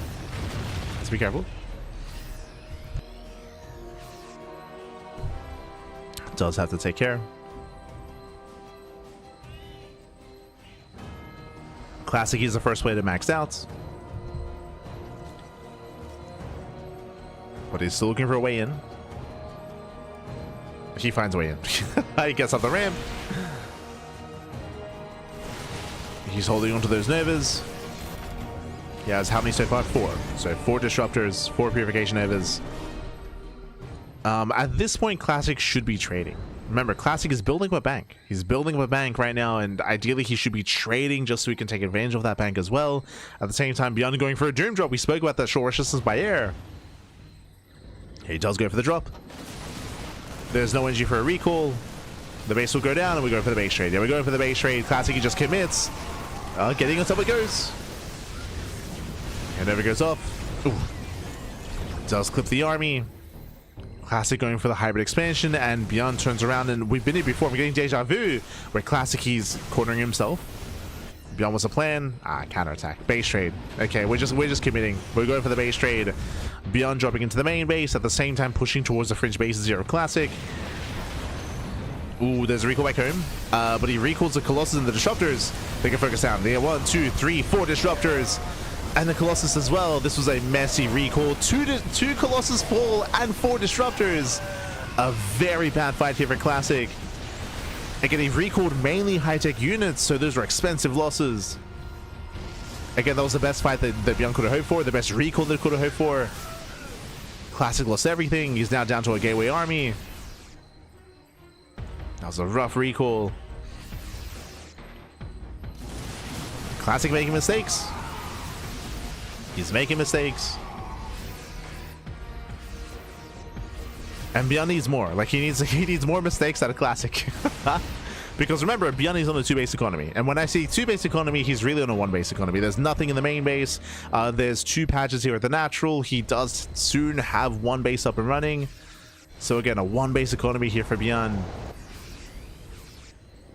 This is why there's a sense of urgency for ByuN, because even though Classic has been making mistakes and Classic has been taking some bad fights, because of the economy, he can afford it. Like, he can afford it, it's fine. Classic is already remaxed. He's already remaxed.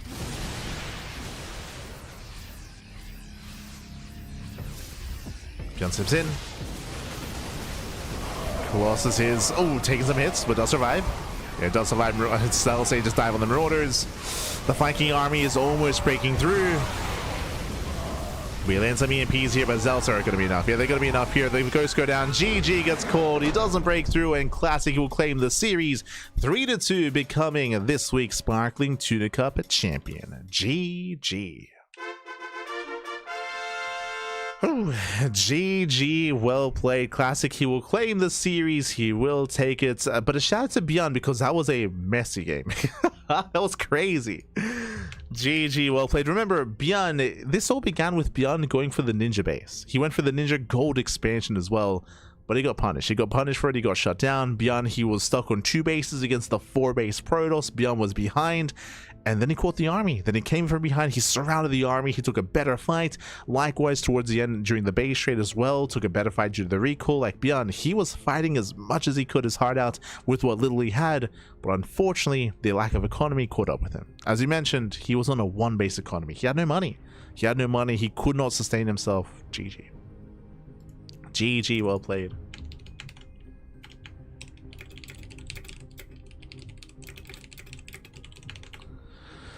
GG, well played with that. Congratulations. Classic, he does claim the series 3-2 to become our champion. But again, a shout out to ByuN because hey, we made it. We made a series out of it. We made a series out of it. We made a finals out of it as well. Went all the way to the ace match.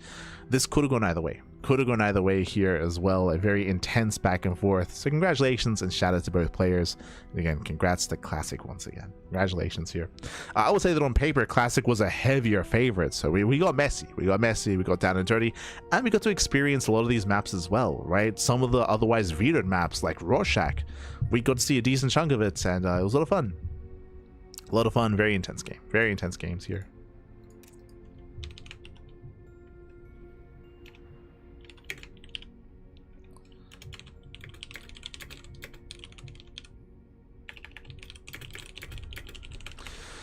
As I'm just messaging our players here because I'm curious if they have sometimes our finalists are a little bit more opinionated, but I did want to hear from the players a little bit here in regards to the maps, in regards to the TLMC map pool that we had here tonight.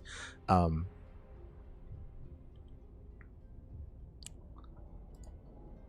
curious. True, did win the raffle. True.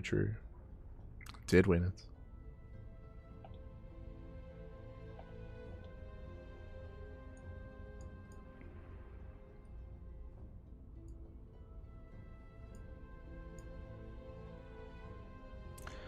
As we can catch up on the bracket itself here. Again, Classic to make his way to the finals. He took down Gref, of course, in the PvP, took down GgMaChine, and took down ByuN as well. Likewise, shout out to YoungYakov for having his back and forth versus ByuN. Having that back and forth as well.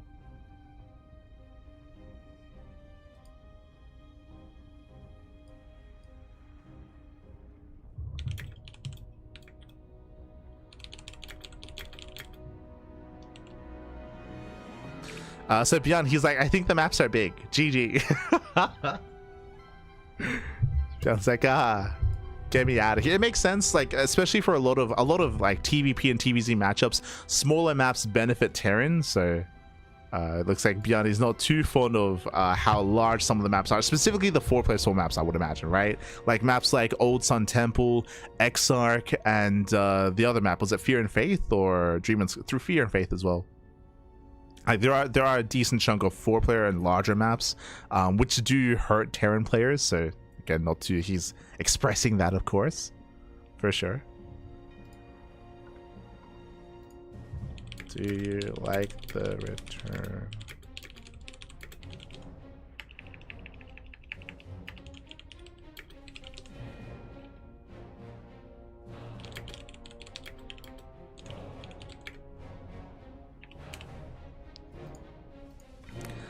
Asking ByuN, do you prefer 4 spawns or 3 spawns? And likewise, Classic, he's like, many maps not good for Protoss.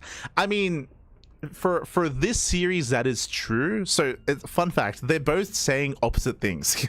So, what maps are good for Protoss? Big maps. Big maps are good for Protoss. And Classic's like, there aren't enough big maps. And then meanwhile, ByuN is like, yo, there are too many big maps.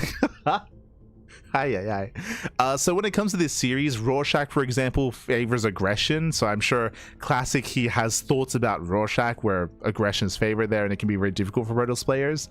What was our what was our map order here? Let me just double check. We had Rorschach, we had Old Sun Temple, we had Lumen. Lumen is also hyper aggressive. That also does disfavor Protoss as well. So we had Lumen and we had Rorschach. We only had 2 maps that were, I would say, that are rough for Protoss players, with Rorschach and Lumen. We had Old Sun Temple, which of course is very large, very big. Blackrock and Lockdown are a little bit more middle of the road. So yeah, it's interesting to hear their opinions though. Interesting.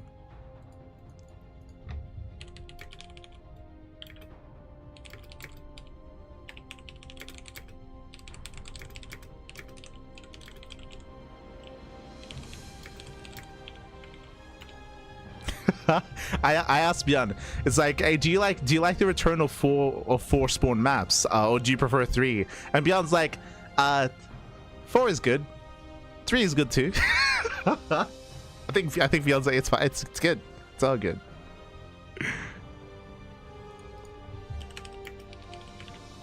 ByuN. I know that ByuN, he's expressed before that he likes the variety. Like he likes it. There's like 1 or 2 maps that like have like 3-player spawns or 4-player spawns. Like ByuN is one of the players that he's willing to have that kind of variety in a map pool.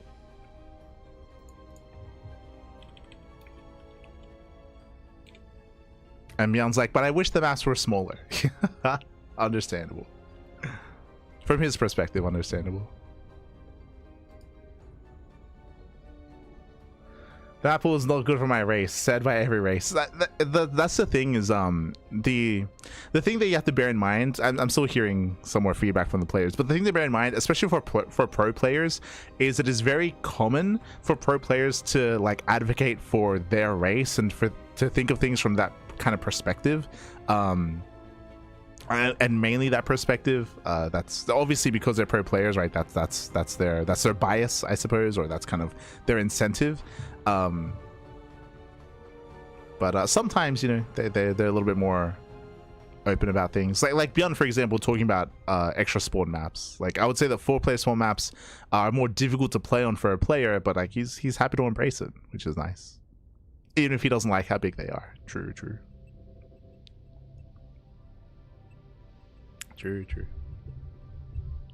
But that is a very common thing with players, is that they at times might not be the best judge of character, or maybe they're like, maybe it's obviously it's a good to see their perspective as well, but it's always important to bear in mind that they typically do kind of like, you know, lean towards a certain like way of thinking, or lean towards a certain bias that can otherwise like kind of cloud their judgment in a way. But if you hear that perspective from all the players, you can kind of like get a better picture of like how things are and whether something is good, whether something is bad.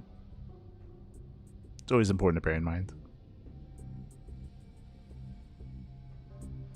It's a good like data set to add to an opinion, not to form an opinion. I think that's maybe a better way of putting it.